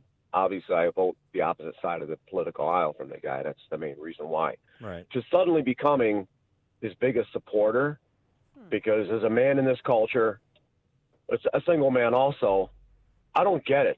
Okay, so we told a girl that she's pretty. All right, there's too much of an age gap. It's out of hand. It's not professional. Then he told the makeup artist, I'll keep putting makeup on her to make her pretty or whatever. So I can couldn't that girl go up to him and say, hey, that's ridiculous. We're in a work setting. Don't do that. And then give the guy, like, I'm sorry. You know, it's like, are you kidding me? This is, I agree. You know, I won't even talk to women in the workplace. I'm not saying me personally, but I'll tell you, this is a reaction of men out here. It's like, oh, yeah, you want to play that game? We will be too terrified to even talk to you and interact with you in the workplace, except in the most superficial ways, which means it's not going to be a good work environment. And not out of spite for women, but just we got to protect our asses. Yep. It's just out of hand ridiculous. That's why a lot of high school boys, they don't even ask girls out on date because they're scared. Dave in Lamont, I mean, just, in this open, you talking about your ass is making me uncomfortable. But anyway, yeah. I mean, I agree. It's scary times. They're like, can I tell a girl, Mom, can I tell her she looks pretty in that dress? And I'm like, I don't. What kind of relationship do you have with her? And I mean, it's just it's a stifling culture. But I agree with Dave. You're the only woman I talk to. I don't talk to any women anymore. They made a rule. Uh-oh. So, Strike at hazard pay. on our trip to Mexico. Uh-huh. Don't be. Okay. I'm just gonna if a woman addresses me, I just turn away and talk to open space. I can interpret for you too. Yeah, you should exactly. I will. I'll help you out. Should have a woman present with you to translate exactly to other women. I mean, I'm taking the Mike Pence rule to the next level. Yes. Amy and Huntley. Hi, Dan and Amy. I just wanted to say I agree with you, Dan, 100% and the previous caller. Sometimes people just say some stupid things. It's awkward and it's creepy, but it's not criminal like what Harvey Weinstein did. I mean, that's criminal. And I'm a little bit older and I come from a culture where people can say things, but just don't touch. That's where it gets wrong. Thanks for the call, Amy. And by the way, as we know, women never say untoward things to men of a sexual nature, that's not much true. less to each other. They never talk about men in a sexual way. Oh, never. Right? That never happens. And women will never initiate, harmless but flirtatious, sexual in nature banter. There are no coquettes out there doing such things, are there? Women do that, Dan. I wouldn't know. It's never experienced that sort of interaction. Michael in Oak Forest. all of those talking heads were laughing at Vice President Pence when he said he wouldn't take a dinner with a lady without his wife present. Yep. Right. Exactly. Thanks for the call, Mike. Yeah, that's right. They did do that. That was, and then the Me Matthews Too was one of the era people, dawned, and now who's laughing at whom, right? I mean, they're still making fun of Mike Pence because he's a Christian, because that's a hilarious thing. But, yeah. Mm-hmm. Joe in Hoffman Estates. Hey, guys. I just read on Drudge that Chris Matthews is going to get a job with Playboy. Centerfold? Forum, and it's going to be... Oh, no, he's actually going to be writing. It's going to be called Hard Balls with Chris Matthews. Hi-oh. Centerfold. Nobody wants to see that. Yeah, and nobody wants to see the other thing either. Tom in Deer Park. I'd agree with everything you and your callers have said, but the reason for my call, Chris Matthews really changed the way that I would get my information. And my example is this. I'll go back about 10 years. We're center right, so we'd watch Fox for a while, see what they had to say, and they'd kind of yell at each other and scream at each other. And then we'd switch over to the other networks to hear, another point of view. And Chris Matthews, who is not a dumb guy, but he sure plays one on television. And his shtick on almost every interview would be to ask a question of either another panelist or an expert, and 2.5 sentences into the answer, interrupt them, and then direct it back to him. And so this would go on back and forth. And honestly, Dan and Amy, he was the guy that put us over the edge and said, this medium for information for us is done. This is a waste of time. It was about the time that the smartphone came out. I said, I can pick up whatever I want off the printed word. And we were done with cable. I mean, certainly Fox, but also really because of Chris Matthews. He was the guy. So I'll tell you what. Thanks for the call, Tom. He was one of the original sensationalists. That's actually a really good point. Over the top. Now he's positively pedestrian, but he initiated the competition to be over the top and ridiculous. Well, now he's out of a job. Terry in Rogers Park. Hey, maybe it's not the real reason he was fired. Maybe he just wanted to help the Me Too movement on the way out. No. Possibly. Thanks for the call, Terry. Although he would never willingly leave during an election year. Are you kidding me? Well, and the only other controversy of recent note was the one involving Bernie Sanders and his supporters. But MSNBC's posture is relatively hostile to Bernie Sanders. I don't think it was that. Dan and McHenry. Yeah, two things, guys. I just went through my corporate mandated yearly harassment training for the whole company, and I have to say that there wasn't a single instance in that training, a single hypothetical, where a woman was coming at a man, right? And then my second point would be that it's still okay to make general self-esteem boosting comments like, "You look nice today." So just a general rule. Whoa, you're walking right up to that line, sir. You're right up to that line. Thanks for the call, Dan. Yeah, and it was, 15 years ago at least, maybe 20 years ago.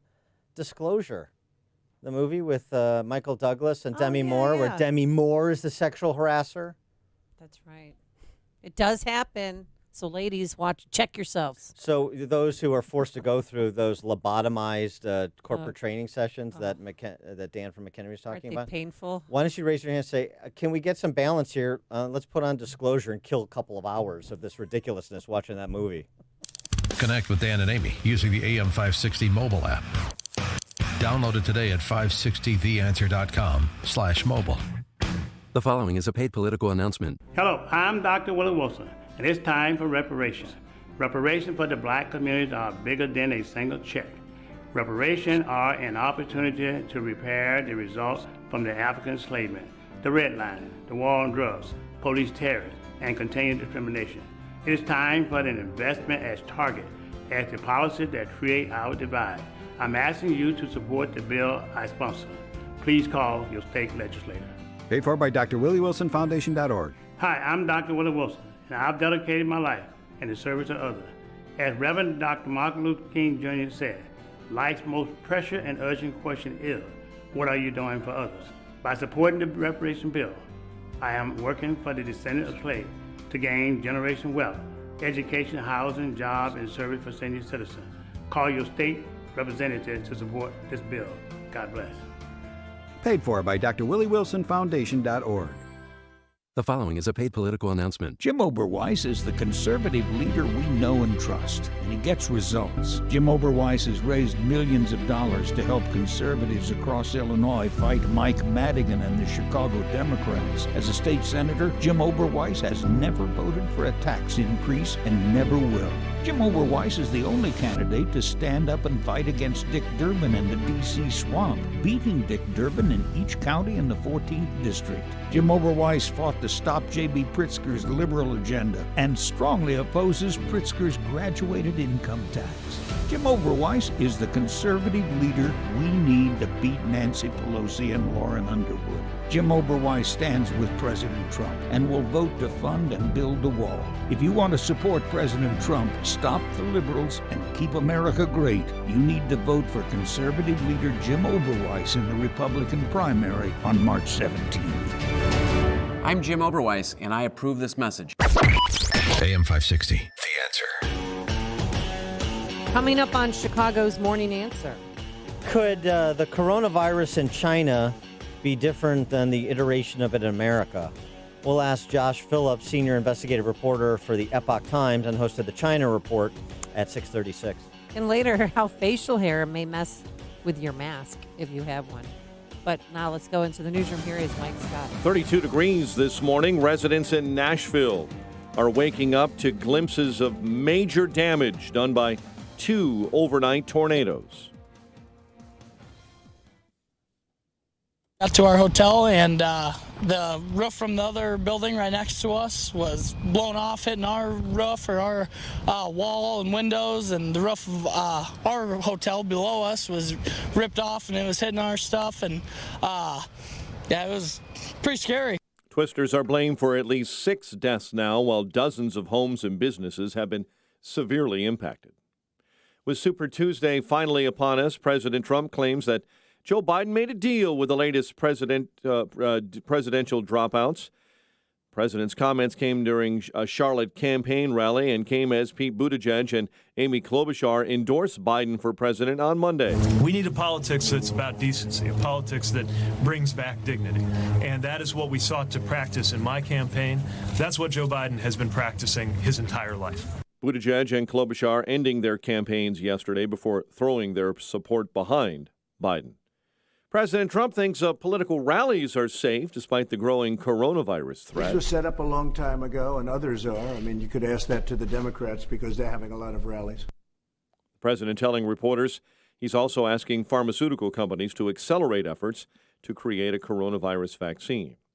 Twitter this morning asking all employees worldwide to work from home to, they say, keep from spreading the coronavirus. James Lipton, the host of Inside the Actors Studio, has died. Passed away yesterday at age 93. He was the Dean Emeritus of the Actors Studio Drama School at Pace University. He retired from his program in 2018 after being host for 24 years. Fears of a coronavirus outbreak here in the Chicago area has prompted the cancellation of one of our major trade shows, expected to attract about 60,000 people to McCormick Place. The International Houseware Show announced Monday it's canceling the trade-only event scheduled for March 14 through 17. Opening statements expected today in the trial of a man charged with the murder of Chicago Police Commander Paul Bauer in 2018. Prosecutors say Shamari Leggett shot and killed the 31-year-old CPD veteran as the two men were struggling in a stairwell near the Thompson Center. Illinois rewarding basketball coach Brad Underwood with a 3-year contract extension. Professionally last night, Bulls edged the Mavericks 109-107. Blackhawks hosting the Ducks. The news service of Discover. Did you know Discover matches all the cash back you earn on your credit card at the end of your first year automatically? Plus, Discover is accepted at over 95% of places in the U.S. that take credit cards. Learn more at discover.com/yes. 6:34, a check of traffic and weather on the way next on AM 560. So we know you already like listening to AM 560 The Answer. But now, if you listen to us online, you could win a $200 Amazon gift card. Just listen to AM 560's online stream in any of the ways that are available at 560theanswer.com, on the AM 560 mobile app, through your smart speaker, or through iHeart, TuneIn, or radio.com. When you listen, you'll learn how to enter to win. It's that easy. Stream, listen, and win. Contest ends soon, so enter today. What's the easiest way to eat a lot of fruits and vegetables? Balance of Nature. By simply removing the water and air, Balance of Nature can take 31 whole fruits and vegetables and put them into quick and easy-to-eat capsules. With just 3 fruit capsules and 3 veggie capsules, you get the equivalent of over 10 servings of fruits and vegetables every day. That's a lot of stored energy that your body will love. So if you're looking for an easier way to get clean energy, go to balanceofnature.com and order your bottles of sunshine today. Don't wait to see what getting over 10 servings of whole fruits and vegetables every day can do for you. Right now, Balance of Nature is offering free shipping and 35% off on any new preferred order of fruits and veggies. Start your journey to better health today by calling 1-800-2468-751 or by going to balanceofnature.com, and make sure to receive this special radio offer by using discount code CHICAGO. The following statements have not been evaluated by the FDA. Amberen trials tested mild to moderate symptoms. Testimonials based on 90 days of use. Results may vary. IRI US MULO 52 weeks 71419 by UPC MLVO. Hi, I'm Mary Lou Retton. When I competed in gymnastics, I used to love to talk about my health, my energy, and my will to win gold. But today, I want to talk to you about something I used to keep private. My menopause. Between my hot flashes and night sweats, and worse, my constant fatigue, I felt like a stranger in my own life. Nothing I tried could give me relief until I discovered Amberen. Amberen is clinically shown to relieve 12 menopause symptoms. Amberen is not a drug and is 100% estrogen-free and clinically tested.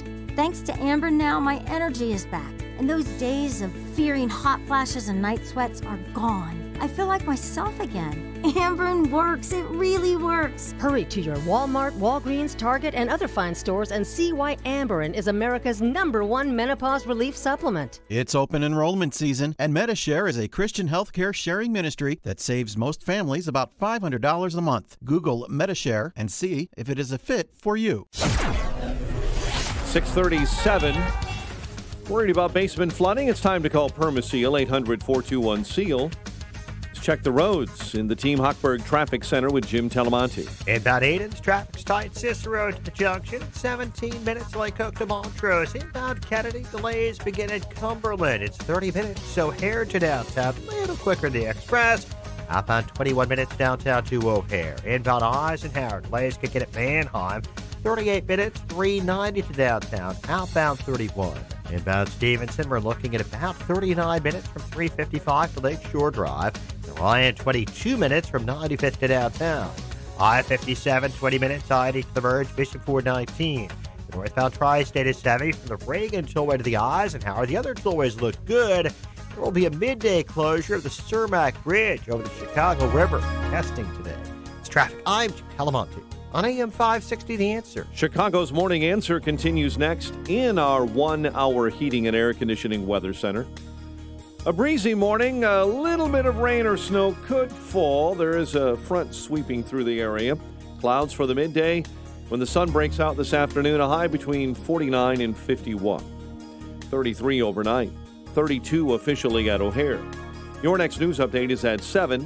Chicago's Morning Answer with Dan and Amy continues next on AM 560, The Answer. Listen to AM 560, The Answer, online at 560theanswer.com, on the AM 560 mobile app, and your Alexa-powered smart speaker, on TuneIn, iHeart, and radio.com. If you're looking for the latest news, insight into what it means, and the sharpest opinion, there's only one station in Chicago where you can turn, and it's this one. We're AM 560, The Answer.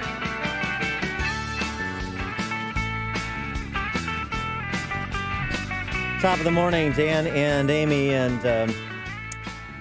this is an interesting note about China and the relative difference in culture regarding hygiene. Mm-hmm. Also, the relative cleanliness of their medical institutions. There was a post by Reggie Hamilton, who was in China 18 years ago to adopt his daughter. He vividly remembers the cultural comfort with fecal matter and other disease vectors. And remember, this, I think this is still pending, right, whether or not this can spread that way. Oh, that's right. Yes.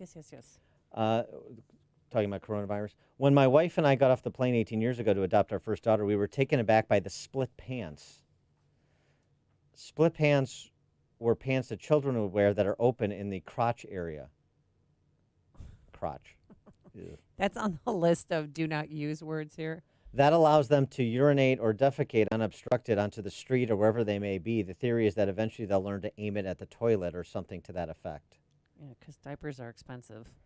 Hamilton goes on to say there's a greater problem in China than filth, and that's, of course, the command control, the socialism, communism, really. After taking his new daughter to the hospital and seeing that it was as filthy inside as the streets were outside, he knew what was wrong. And there's only one entity selling health care, and that entity is a police state. Two things happen. People have no recourse when the system fails and no incentive to improve it. I was witnessing the kind of maximum, almost brutal efficiency a society must develop when the state is the master and the individual is merely a subject. He goes on, if you don't like conditions in the hospital like where he was at, where are you going to go? This hospital is your last and only stop. You can't opt for a place and then just pay out of your own pocket. The government has capped financial upward mobility. And so just that issue of whether a coronavirus and its spread will be significantly different in the West, and it has been in places like Singapore and Taiwan in the Far East as compared to China, maybe not just the quality of their healthcare infrastructure, but also the cleanliness and hygiene standards that are employed. For more on this topic and related matters, we're pleased to be joined by Josh Phillip. He's a senior investigative reporter for the Epoch Times and host of the China Report. Josh, thanks for joining us. Appreciate it. Hey, real pleasure being here. Thank you. I know you're an expert in the space, which is why we have you on the show. That post from that gentleman who went almost 2 decades ago to adopt his daughter, does that ring true to you today? It's pretty true, yes. Not just in terms of kind of the way that kids do run around without pants sometimes, but of course, they traditionally do have a very cleanly culture, but that has been eroded by, being under the totalitarian heel of a communist regime for several decades now. And of course, as you mentioned too, yeah, I mean, you talk about socialism, you talk about free healthcare, you talk about all these things. You get those in the first maybe few years until the system collapses on itself, and then people are forced to kind of build things up again for themselves. That happened in China. They don't get the same kind of benefits we think socialism gives you. And it is noteworthy. It's one thing to do an America to China comparison. It's another thing to compare China even to countries in relatively close proximity like Taiwan and Singapore, and how the outbreak, particularly in Taiwan, was contained there because they started moving and notifying the public in December, while China was still in obfuscation phase right up until the first week of February. Yeah, that's accurate. Taiwan is a thorn in the side of the Chinese Communist Party because Chinese people can look right across that piece of water and they can see a country that is what China would be if they did not live under the heel of the Chinese Communist Party. It is a very well-developed, very clean, first-world country, prosperous, harmonious, government works, and it's one of the main reasons why the Chinese Communist Party has this whole thing where they try to claim Taiwan as part of their country. They don't acknowledge the government. They block Taiwan from accessing things like the WHO, so they can't be part of the WHO even when facing a possible pandemic like this. And with respect to China's response and the accuracy of the reporting they're providing to the rest of the world, it seems to have improved. At least that's the posture of the administration. When Pence was on with Bartiromo over the weekend, he basically said, we have CDC folks that are in communication with the Chinese and getting sort of independent third-party verification on the number of infected and the number of hospitalizations and the number of deaths in China. So there was sort of a heightened confidence in the Chinese reporting on the spread of the coronavirus in China, even if there was still a little bit of skepticism. It seems to have the quality of the information or accuracy of it seems to have improved, at least according to the Trump administration. If it hasn't if it has improved on the government level, we have not seen it on the social level, because I haven't seen it. The Chinese Communist Party still appears to be very fully suppressing all information on the number of cases, except for this kind of set low number they have coming out. Mm-hmm. The lockdown of the cities does not seem to be opening up, even though they're feigning that they're going to try to open it up. They had some factories open back up. They put people to work. They found people at the work who had the virus and locked down the whole factory with everyone who returned to work locked inside with them.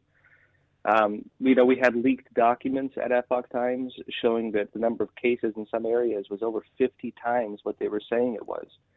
And so if the Trump administration is getting numbers from them that they believe are accurate, those numbers are not being shown to the public. And what about rural areas of China? Places outside of, say, Wuhan and Beijing. Well, they're not in the same kind of lockdown as the big cities are. More than 80 cities right now are in lockdown in China. And Wuhan is, of course, the worst of that, Wuhan being the epicenter of the virus, and Wuhan being kind of the main transit hub of all of China. If you're going to travel between the north and south, you have to go through Wuhan. A lot of the rural areas are not in the same lockdown, and a lot of people in those areas are very paranoid. There have been reports of people barricading roads so people can't travel through. There have been reports of people with guns, basically chasing people out, or who knows what else. I don't know how they got them, because I didn't think people there could get guns. But right. These are the reports we're getting from the ground there. Well, also, too, there's been no reports of this, at least that I've seen, but it would hardly be a surprise if the Chinese communists took the approach of Kim Jong-un, at least reportedly took, which is to shoot on sight a man who was infected with coronavirus in North Korea.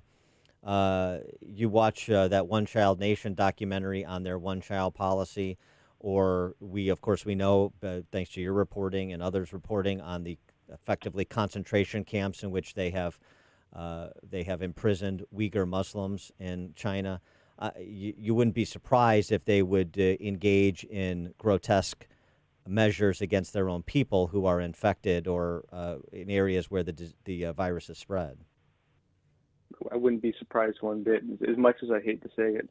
There have been videos of guys, I don't know what the location of it, there were videos in China of men in these big hazmat suits, and they look like doctors, but they're wearing bulletproof vests, and they're carrying rifles, and they're carrying pistols, and they're ratcheting their pistols like they're getting ready for something, and they're walking down the street fully armed.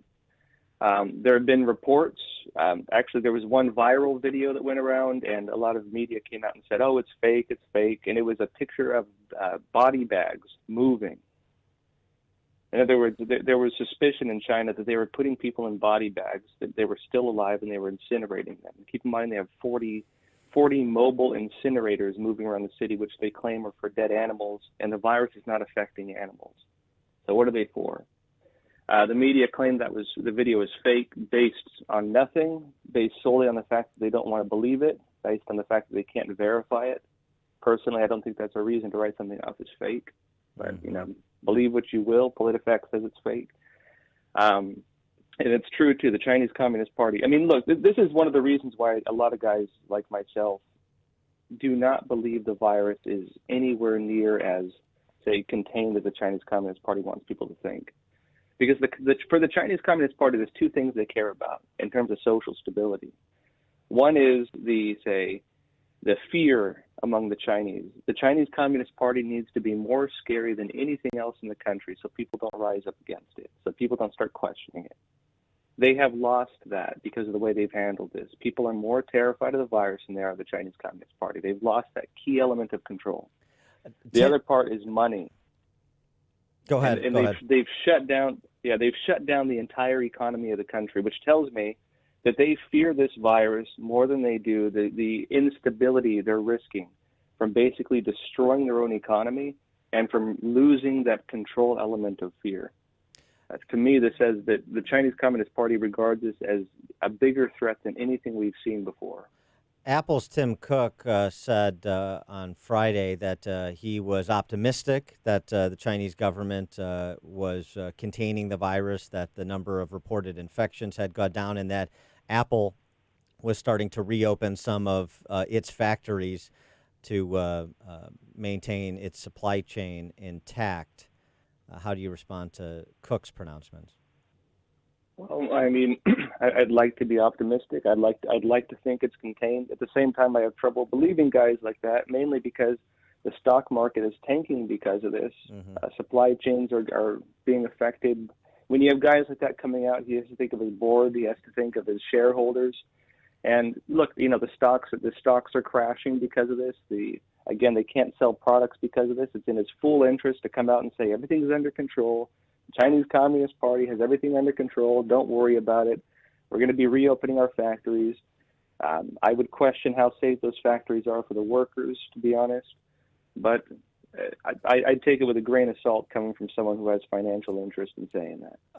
A lot of people are wondering, because there has been a lot less reporting on this for obvious reasons, about the Hong Kong protesters, those freedom protesters in Hong Kong, and if that is still as robust as it was prior to the outbreak of the virus. Is that still pushing forward, and potentially at some point, if you can get, as you were sort of describing, some equal and opposite reaction on the mainland, well, not opposite reaction, equal reaction in the direction opposite the regime on the mainland, that you could really jeopardize the Communist Politburo there. Right. So the protests in Hong Kong are still happening. They are not as robust as before, but they're still pretty robust. Keep in mind, there are only about 7 million people in Hong Kong, and about 2 million people were out on the street protesting. So 2 million people on the street protesting out of 7 million population, and you can imagine how many people supported them, but didn't want to, miss out on work or didn't feel like going out and protesting and out on the street at night. And so the protests are still going on. They're still able to, they're more able to wear their face masks now, because if you remember, the Chinese Communist Party put in place a face mask ban where they couldn't cover their faces. Now that's out the window. And yes, it is very much a threat to the Chinese Communist Party, because not only is it still going on, not only are they not giving up, but it shows that, well, one, people, again, are more concerned about the Chinese Communist Party taking over in Hong Kong than they are about risking the virus, which says a lot about Hong Kong, I'd say. And two, if I'd say the image of Hong Kong gets out, if their message reaches mainland China, the Chinese Communist Party also regards that as a massive threat to their stability. Josh Phillips, senior investigative reporter for the Epoch Times and host of the China Report. Josh, thank you so much for joining us. Appreciate it. Real pleasure. Thank you. Thanks. And he joined us on our turnkey.pro answer line. Hear about the big stories of the day, then talk about them right here on Chicago's Morning Answer on AM 560. The Answer. The Lou Dobbs Financial Report is brought to you by Signature Bank, helping local businesses succeed. Visit signaturebank.bank for your commercial banking needs. I'm Lou Dobbs. Construction spending at an all-time high. Chevron offering buyouts to trim its workforce. FedEx appoints the first African-American female as a divisional CEO. Those stories next. In a recent survey, investors shared what they felt were the greatest threats to their retirement. It's no surprise the most common threats include stock market volatility, economic uncertainty, conflict in the Middle East, the 2020 presidential impeachment, and election. Unfortunately, there are many threats beyond your control that can affect your retirement savings. At Goldco, a leader in precious metals, the team believes one way to protect your investment portfolio is with physical gold and silver. Goldco has helped thousands of investors safeguard their retirement, especially in times of uncertainty. In fact, if you call 855-971-2006, Goldco will send you a free 1-ounce silver American Eagle coin. And all you have to do is pay for shipping and handling. No obligation. 100% free. Call 855-971-2006 to get your free silver American Eagle coin. That's 855-971-2006. Construction spending across America hitting an all-time high last month, boosted by home construction and government building projects. Overall, spending almost 2% higher in January. Chevron offering buyouts to cut the workforce in its oil exploration workforce. The number 2 oil producer began planning those cuts late last year as oil and gas prices continued to fall. Last month, Chevron notified Pennsylvania officials that it plans to cut 320 jobs in the state. FedEx appointing Ramona Hood, its first black female divisional CEO, to lead the FedEx Custom Critical Division. Hood started working for FedEx as a receptionist at the age of 19. 28 years later, she's in the executive suite, creating innovations to serve customers worldwide. Please join me for Lou Dobbs tonight, 7 o'clock and 10 Eastern on the Fox Business Network. This is the Lou Dobbs Financial Report. Hey, did you know that right now is the best time to waterproof your basement or crawl space? Oh, it's true. And the folks over at Permaseal can guarantee that the problem you had before has not gone away. In fact, it can only get worse. So give Permaseal a call today, 800-421-SEAL. That's 800-421-7325 to schedule a free inspection. And here are 3 good reasons to call them today. Free, flexible, and fabulous. Right now they're offering free 18-month, same as cash financing.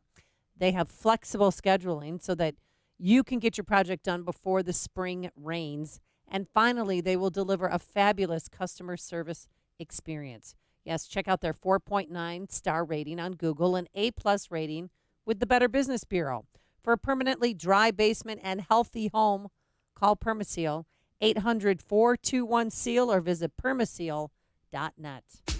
When fans talk about their team, they're always real about it. Really happy after a win, really bummed after a loss, and really excited about the next big game.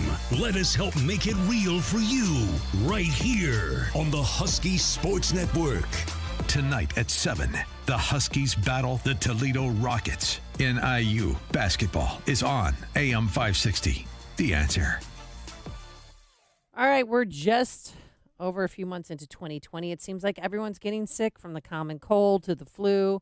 And don't get me started about the coronavirus. And you know how you can stay healthy this year? Boost your immune system. Do that by getting enough sleep and eating healthy. And that means getting enough fruits and veggies, which you have to admit you're not doing on your own. And that is where Permaseal comes in. 6 capsules of Balance of Nature. You're getting 10 servings of 31 fruits and veggies. You hear stories here all the time about how people's lives have changed by taking Balance of Nature. And the next story could be yours, but you have to order your bottles of Balance of Nature today. And right now, free shipping still, and 35% off your first preferred order of fruits and veggies. Start your journey to better health today. Call 800-246-8751. That's 800-246-8751. Use discount code Chicago, or simply go to balanceofnature.com, discount code Chicago. You see them all around town. Cintas trucks and their service reps taking care of customers. When companies use Cintas, you know they're confident and ready. Cintas helps with their fire protection and first aid and safety programs, handles their apparel solutions, and helps keep their facility and restrooms clean and stocked. So you know those companies care about their employees, facilities, and image. When all those things work together, they're ready for business. Oh, I'm ready! Get Cintas and get ready for the workday. When you've got questions, he always has an answer. It's Sean Hannity, this afternoon at 2 on AM 560. The Answer. The following is a paid political announcement. Hello, I'm Dr. Willie Wilson, and it's time for reparations. Reparations for the black community are bigger than a single check. Reparations are an opportunity to repair the results from the African enslavement, the redlining, the war on drugs, police terror, and continued discrimination. It is time for an investment as target as the policies that create our divide. I'm asking you to support the bill I sponsor. Please call your state legislator. Paid for by drwilliewilsonfoundation.org. Hi, I'm Dr. Willie Wilson, and I've dedicated my life in the service of others. As Reverend Dr. Martin Luther King Jr. said, life's most pressing and urgent question is, what are you doing for others? By supporting the reparation bill, I am working for the descendants of slaves to gain generational wealth, education, housing, job, and service for senior citizens. Call your state representative to support this bill. God bless. Paid for by drwilliewilsonfoundation.org. After 25 years of building websites for all kinds of companies in many different industries, AmericanEagle.com realized a well-designed website is also your best employee, bringing efficiency, revenue, production, showing up every day, giving above and beyond to increase your bottom line. That's what a website designed, developed, and hosted by AmericanEagle.com has brought to so many clients. An AmericanEagle.com website is a 24/7 branding exercise, building rapport and thus brand equity while you sleep. Companies like WeatherTech have relied on AmericanEagle.com's website design and development and hosting capabilities for years. When some of the world's top brands need a reliable company to prepare their sites for high-traffic events, who do they call? AmericanEagle.com. Their clients have come to rely on them for a full line of website services, from consulting and strategy to digital marketing, hosting, and maintenance. Give the team at AmericanEagle.com a call today. 1-877-WEB-NOW. The number 1 is the number. AmericanEagle.com is the website. 1-877-WEB-NOW. 1 is the number. WIND Chicago. They're voting now in 10 states. I'm Dave Anthony, Fox News. Super Tuesday underway. If I'm the Democratic candidate here in Minnesota, 2020, the election will not be close. We'll blow them away. Bernie Sanders hopes to extend his delegate lead in the 14 state primaries today. A third of all Democratic delegates are at stake. California is the biggest prize. Texas is second. And Joe Biden got some help rallying there. Fox's Evan Brown live in Austin. Yeah, Dave, big crowds for Joe Biden in both Houston and Dallas on Monday. And plus 3 new endorsements from rivals who dropped out: Pete Buttigieg, Amy Klobuchar, even Beto O'Rourke, who, despite being seen as a Bernie Sanders ally, says Biden's the only one who could beat President Trump. Biden chided Sanders for not actually being a Democrat. And talk of revolution isn't changing anyone's life. We need real results, and we need them now. Most polls here are open, but Texas also had 10 days of early voting, Dave. Evan, President Trump reacted to the new Biden coalition at a rally last night in North Carolina. It's sad. It's being rigged against Crazy Bernie. Crazy Bernie's going to go crazy. Crazy. He predicted he'd win North Carolina even bigger than in 2016. At least 7 people are dead in Tennessee after at least 2 tornadoes tore through. One ripped across downtown Nashville, stayed on the ground for about 10 miles. Everything crashed through the windows and they all broke and everything. He's in Nashville. My neighbor, he came to the door and he didn't have a roof. So that's when I was like, well, it got real. There are reports of 40 buildings collapsing in Nashville, damage to multiple homes and in other cities and counties as well. The coronavirus is now in 11 U.S. states. More than 100 people now infected. 6 have died in Washington state. 4 were nursing home patients. America's listening to Fox News. 32 degrees at 7:02 here in Chicago on AM 560. The Answer. Good morning. I'm Mike Scott. The wife of a man who's being treated for coronavirus in Arlington Heights is now the 4th case of the virus in Illinois. Husband is in isolation at Northwest Community Hospital. His wife quarantined at home, complying with health officials, and is in good condition. Now, some voluntary testing for the COVID-19 virus is being offered by some hospitals around the state. Fears of a coronavirus outbreak have prompted cancellation of a trade show expected to attract around 60,000 to McCormick Place. The International Housewares Show announcing yesterday it's canceling the trade-only event scheduled for March 14 through 17. Opening statements are expected today in the trial of a man charged with the murder of Chicago Police Commander Paul Bauer in 2018. Prosecutors say Shamari Leggett shot and killed the 31-year-old CPD veteran. Leggett faces a life sentence if he is found guilty. Federal prosecutors are asking for 10 years in prison for 2 Chicago police officers found guilty last year in a corruption case. Prosecutors made the request in a court filing saying Sergeant Xavier Elizondo and Officer David Salgado deserve more time behind bars than sentencing guidelines call for. Federal judge says there's no doubt Indiana Attorney General Curtis Hill acted disgracefully back in 2018, but that's not enough to move forward with a lawsuit against him. The judge yesterday dismissed a federal suit saying that Hill groped 3 staffers and a lawmaker at a state house party back in 2018. The judge said the women in the case cannot sue the state of Indiana for Hill's bad behavior. Bulls edge the Mavericks 109-107. Blackhawks hosting the Ducks tonight. Cubs split a pair, while the White Sox fell to the Padres in spring baseball. The news service of Discover. Did you know Discover matches all the cash back you earn on your credit card at the end of your first year? Plus, Discover is accepted at over 95% of places in the U.S. that take credit cards. Learn more at discover.com/yes. 2019 Nielsen Report. Limitations apply.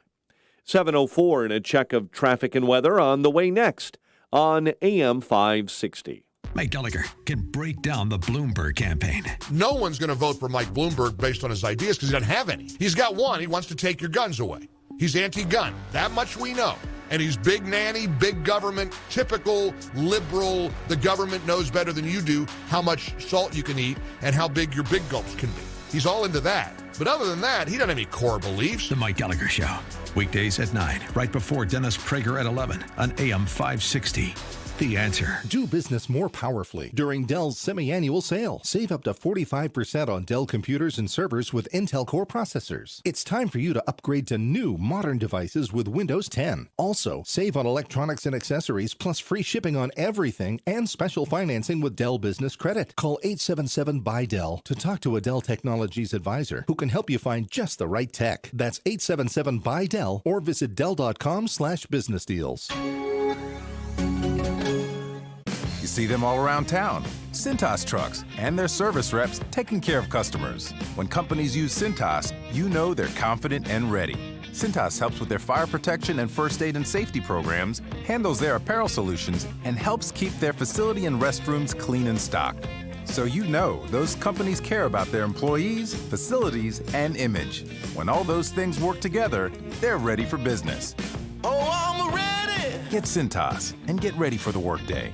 If you have pain, listen up, Dennis Prager here. You don't need to live in pain. Let me repeat that. You don't have to live in pain. Chronic pain is the worst, whether it's from an accident or pain that just develops. So Chicagoland, you're in luck. Dr. Ken Candido is one of the nation's most respected and successful pain doctors. He's been voted one of Chicago's best pain doctors several times. Bottom line, he's the pain doctor you need. Dr. Candido of Chicago Anesthesia and Pain Specialists will help you get off pain medication and all of its side effects. How? By finding the source of your chronic pain and fixing it. This is Ken Candido of Chicago Anesthesia Pain Specialists. Let's make you pain-free. Call Dr. Ken Candido and make an appointment with a cutting-edge, respected, and successful pain physician. Go to mypainchicago.com. That's mypainchicago.com. Thousands have been helped with their chronic pain, and you can be the next one. Get the phone number and all the info you need at mypainchicago.com. Robert Half is the better way to hire short-term and full-time talent fast. Robert Half's personalized service and advanced matching technology find you highly skilled professionals for accounting, finance, IT, legal, marketing, and administrative roles. Visit roberthalf.com.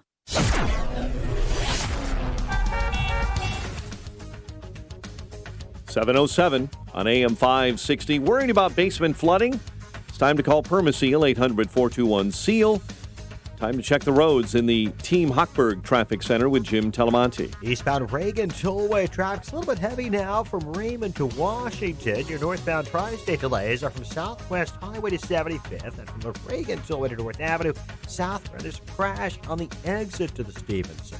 Eden's 19 minutes like Cook to Montrose. Kennedy's now heavier, 45 minutes O'Hare to downtown, 25 from Montrose, 20 in the Express, outbound 34 minutes to O'Hare. Eisenhower, 50 minutes, 390 to downtown, 38 from Wolf, outbound 33 minutes to 390. Stevenson, 44 minutes, 355 to the drive. Ryan, 25 minutes, 95th to downtown. I-57 runs 24 minutes, I-80 to the merge. Bishop Ford, 22.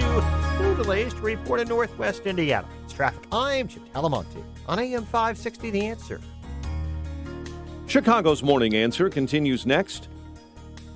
From our 1-hour heating and air conditioning weather center, meteorologist Steve Williams. Breezy today, rain or snow shower in spots this morning. Some breaks of sun for the afternoon. High today 51. Mainly clear tonight and a low 33. Flurries tomorrow morning, otherwise variable cloudiness. High 49. I'm Steve Williams on AM 560, The Answer. Clouds and 32. Next news at 7:30. Chicago's Morning Answer with Dan and Amy continues next. on AM 560, The Answer. Listen to AM 560, The Answer, online at 560theanswer.com, on the AM 560 mobile app, on your Alexa-powered smart speaker, on TuneIn, iHeart, and radio.com. This is Chicago's Morning Answer with Dan Proft and Amy Jacobson on AM 560, The Answer.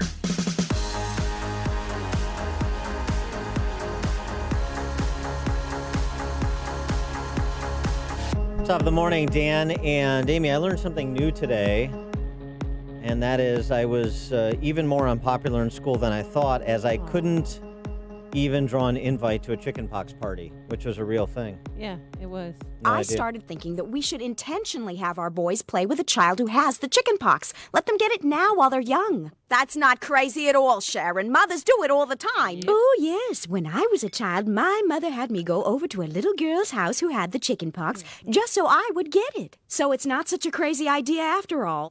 No, and I'm pretty sure that strange little boy Kenny has the chickenpox right now. Are you guys having a meeting or something? How would you boys like to have a little slumber party at your friend Kenny's house tonight? You killed Kenny. All right, very good. I also am learning so much, as I do each day, from AOC, Alexandria Ocasio-Cortez. And I'll tell you, one of the silver linings of a Bernie nomination is more AOC on a national stage. Right, and she's I want been as much of that as campaigning all possible. over the country with him. I want as much of that as possible. She can't be his VP because she's too young. So nobody get your hopes up. Want her to be the lead surrogate for the Bernie Sanders campaign for the Democrat Party. She should be the brand, no question about it. So it's almost enough to get me off my desire for Biden to be the nominee as the weakest opponent that President Trump could face. Something I've said from the beginning, Biden and I doesn't stick even by. know about. He has Super Thursday on his mind, right? He does. People need to hear that. Yeah, he's focused on Super Thursday, Super Tuesday, just as a prelude to Super Thursday. Biden in Houston yesterday. Look, tomorrow's Super Tuesday, and I want to thank you all. Yeah. I tell you what, I'm rushing ahead, aren't I? And I want to speak directly to Democrats here in Texas. There is no Super Thursday. But there are big issues that are awaiting the outcome of this election, as well as Supreme Court cases. But one of them, religious liberty. And AOC offered another one of her tour de force diatribes on a House committee which had a hearing last week entitled "The Administration's Religious Liberty Assault on LGBTQ Rights." Oh, boy. And now, of course, she's speaking, much like Mannequin Pete spoke, much like President Obama spoke, as a person of faith. Oh, obviously.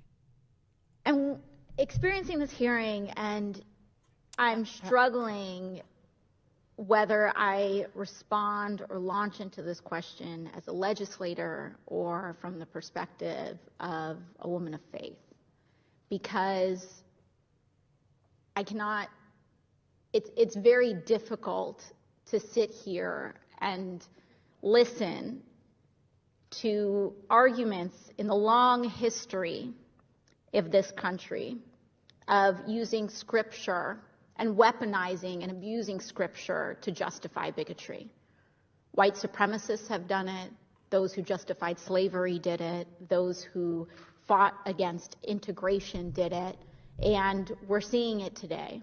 And those who justify big government gambits do it. Especially in this body, I feel as though if Christ himself walked through these doors and said what he said thousands of years ago, that we should love our neighbor and our enemy, that we should welcome the stranger, fight for the least of us, that it is easier for a rich man, it's easier for a camel to go through the eye of a needle than for a rich man to get into a kingdom of heaven, he would be maligned as a radical and rejected from these doors.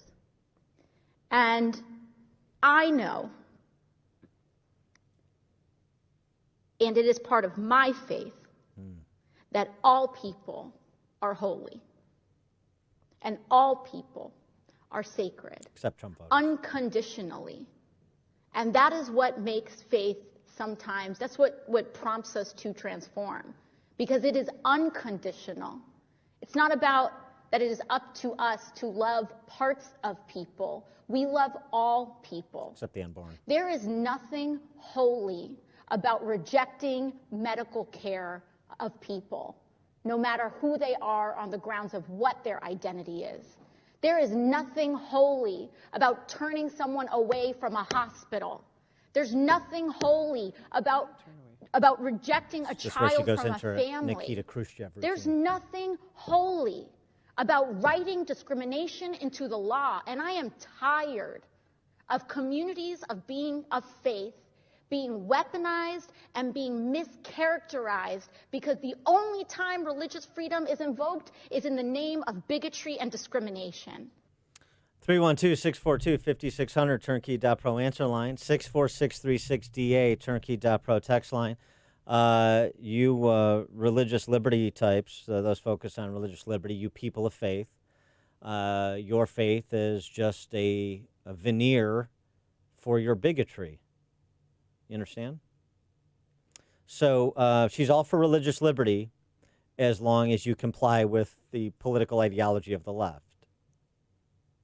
This is, Bobby O. Redux. If you don't believe in the redefinition of marriage, if you don't believe, we'll just go on down the line. If you don't believe that sex is a social construct, your sexual identity, social construct, then no C3 status. You should be subjected to, anti-discrimination laws because, of course, you can't allow that sort of bigotry to flourish.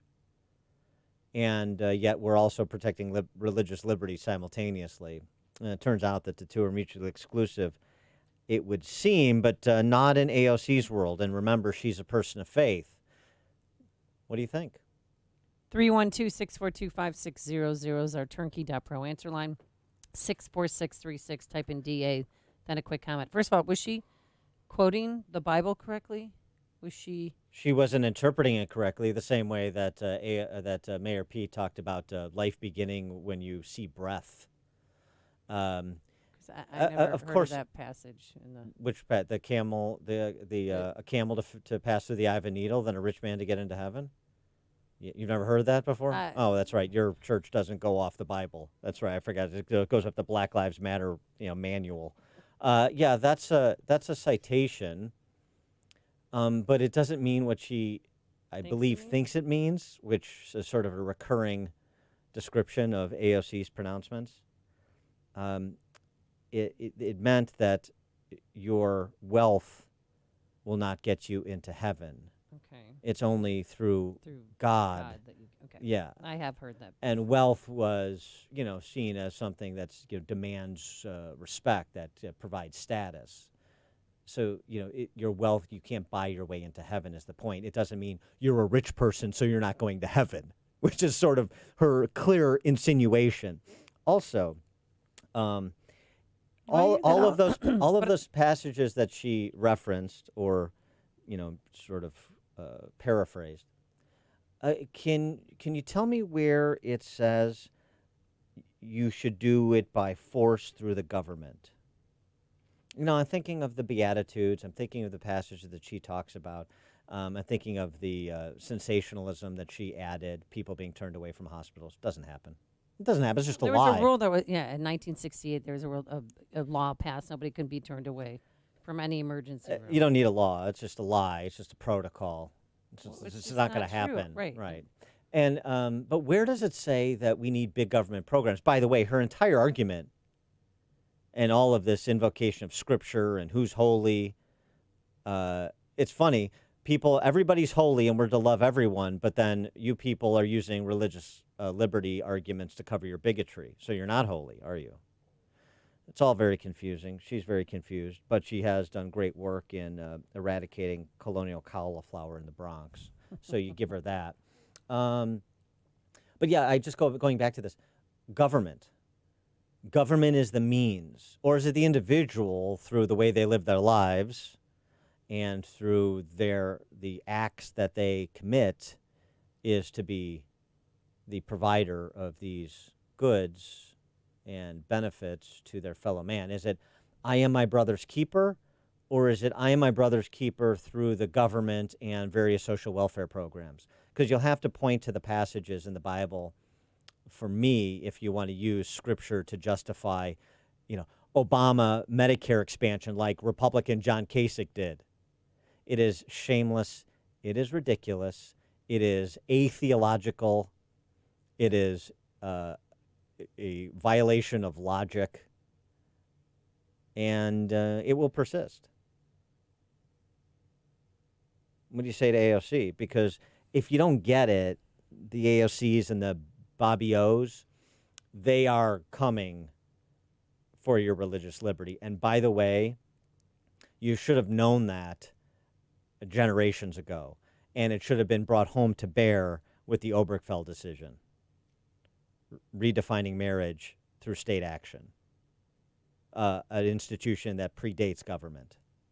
There is no area of life that the Bolshevik, the Socialist Spice Girls, and the modern Democrat Socialist Party, no area of life in which they will not push the government. Religious, familial, educational, professional, cultural, artistic, no area of life.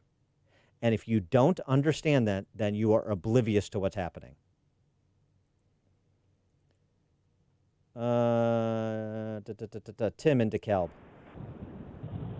I have to decide whether she's a liar or whether she's just completely ignorant of the truth of the Bible. It could be but both. Since she is a political hack, I have to say that she is purposefully lying and setting up persecution. Just like she would persecute every single one of the apostles and every single one of the first and second century Christians, because they do not believe the way that the AOC is selling theology. It's very frightening what we just heard, because it is absolutely the whole socialist anti-Christian agenda in our face, wrapped up in some kind of religious garb that they know nothing about. That was extremely frightening. But then look at Bernie Sanders when he ridiculed the Christian that was going to be appointed. Their hatred of Christianity is what Jesus literally laid out and literally talked about. There was the passage with the coin: render to Caesar what is Caesar.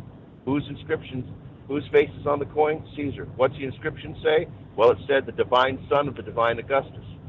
Render to Caesar what is Caesar, and render to the Son of God what is God's. So, this is very frightening, and she is not a very truthful person. Thanks for the call, Tim. Good comments. Remember the Amy Coney Barrett confirmation hearing with DiFi. Your Catholic faith lives loudly within you. This is a confirmation hearing for the Seventh Circuit, and DiFi is commenting on Coney Barrett's faith, and negatively. So I don't know how many more examples you need. Just people in their own words. You just have to be willfully blind to what you're seeing and and willfully deaf to what you're hearing from these Democrat socialist politicians, using Scripture here to defend, ultimately what this is really about, to defend a government takeover of the healthcare system in America for the purposes of accomplishing things like forcing the Little Sisters of the Poor to provide contraceptives. In AOC and Bernie's world, it won't be contraceptive coverage. It will be contraceptives. Forcing you to pay for somebody else's abortion on demand. All 9 weeks. And if the baby's born, then we'll have a discussion, per Ralph Northam. Joe in Villa Park. Yeah, I think AOC should take a line from Woody Allen, and I don't want to become a member of a club that would have me as a member. The church needs to excommunicate individuals like this. She's a woman of faith? No way. Does this mean now that she's going to be anti-abortion? Is she going to step up for the littlest and the most vulnerable of all of us with that speech? She should put the screws to, someone should put the screws to her and ask her that specifically. How could you, rail on about the LGBT and all this other stuff and have these strawman arguments that people are getting turned away when millions are getting aborted? This is ridiculous. Thanks for the call, Joe. Michael in Arlington Heights. Hey, how are you? Good. I'm telling you, the only thing holy is her head. I expect to see her walking into Congress next time with a crucifix hanging around her neck like Flavor Flav. Oh, my God. Thanks for the call, Michael. Holy is her head. You see what he Right. did there? I see what he did. Yeah. Mhm. Don and McHenry. Hey, Don. Hey, Don, good morning. yeah. Still laughing on that last guy. That was pretty good. I work for a Christian ministry that helps high school students share their faith on their high school campuses, and they certainly face at times discrimination. And I just would have to say that AOC is taking a position that it's okay to discriminate against people that I don't agree with. And I think what is being demonstrated is the desire to take away our foundational beliefs in what we believe in, as if because it's based on faith, that doesn't qualify in the public arena. So I can have no faith and just make it up on my own, and that's perfectly fine. But if I have faith myself, that's just not allowed in the public square, and I think that's wrong. And one of the things I'd also say is, and Dan, you mentioned it, the whole concept of the government doing all of this is definitely not what Christ ever intended. He's calling us individually to do that, and I would suggest that statistics say that people who are truly people of faith and believe that are much, much, much more generous than people who are not, because they're looking for the old adage of using other people's money to be generous. That's right. Thanks for the call, Don. Dawn in Plainfield. Hi, good morning. I think she's using the word discrimination to redefine reality. You know, you have to know what God thinks about every subject. Don't care what I think. Care what God thinks. She can't read Romans 1. You know, Romans 1 doesn't even mention the word homosexuality. Okay, but it says that people traded the truth for a lie, and they traded natural relations for unnatural ones. But more than that, I would ask her if she thinks that the physical act of abortion is holy. And if she denies that, then how can you have an honest debate with that person? So that's the foundation. The foundation of whatever she says is not based off of truth. It's based off of an agenda, and she wants to control the language. Thank you so much for my call. Thanks for the call, Dawn. Dawn, appreciate that. I would love the opportunity. Maybe we can wire this up. We got Donna Brazil. She's never on a debate stage with anybody. She's never in a setting where she gets questioned. The closest thing was that mediocre reboot of a Firing Line with Margaret Hoover. I mean, who was just really, that's an affront to Bill Buckley's Firing Line, frankly, as far as I'm concerned. She just doesn't have the chops. But even she twisted AOC into knots. There's just not enough of that because there's no pushback. It's the same thing with Mannequin Pete. There's no pushback when they say these things in settings where they control the rules essentially. Right. And they control the room and who's in it. Yeah, yeah, and so there's no opportunity to engage in any discussion. Why don't we get? Let's see, you get to talk to the corporate Panjan drums here, and let's see if we can get an AOC debate as an AM 560 event. Right. Wouldn't that be fun? That would be. David and McCook. Good morning, guys. What AOC said was truly one of the most inspiring things I've ever heard.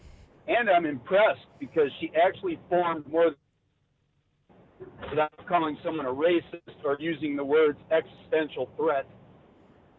Well, she did. Thanks for the call, David. I mean, it is noteworthy she didn't use existential threat, I guess, but she did call everybody who's a person of faith a bigot. I mean, other than her, person of faith on her own terms. Marty in Naperville. Hey, listen, I can tell you why this woman got elected to Congress, because whatever bar she worked at, every time she opened her mouth, people in the bar who were there to have fun said, we got to get rid of this clown. Let's vote her into office or something. So, thank you. It's a case of FUBU, huh, Marty? That's interesting. Holly, formerly of Hudson, now of St. Louis, tweeted out, the monologue by AOC brought back terrible memories of the late 80s when your guy friend brought a date to dinner who had done too much coke, and you had to listen to her drone on and on about all sorts of stupid blank. It's news, opinion, insight. This is Chicago's Morning Answer on AM 560. The Answer. This is Albert Mohler for townhall.com. The state Senate in Utah has now approved by a unanimous vote a bill that would decriminalize polygamy, making it a mere infraction akin to jaywalking. This development in Utah is the logical extension of the Supreme Court's Obergefell decision in 2015 that legalized same-sex marriage. Once you redefine marriage so that it is no longer the union of a man and a woman, then you've eroded your foundation to defend marriage against a change in number. Once you've changed gender, the logical obstacle to a change in number is far less significant. In fact, polygamy is an objective wrong, and it's a deformed human relationship, and it can never be made not abusive. It can never be made safe. Valerie Hudson, a distinguished professor at the Bush School of Government and Public Service at Texas A&M, made the point well. Quote, "The harm," she said, "has been found to be inherent in the practice." I'm Albert Mohler. The Pepperdine Graduate School of Public Policy, for those considering careers in politics and policy.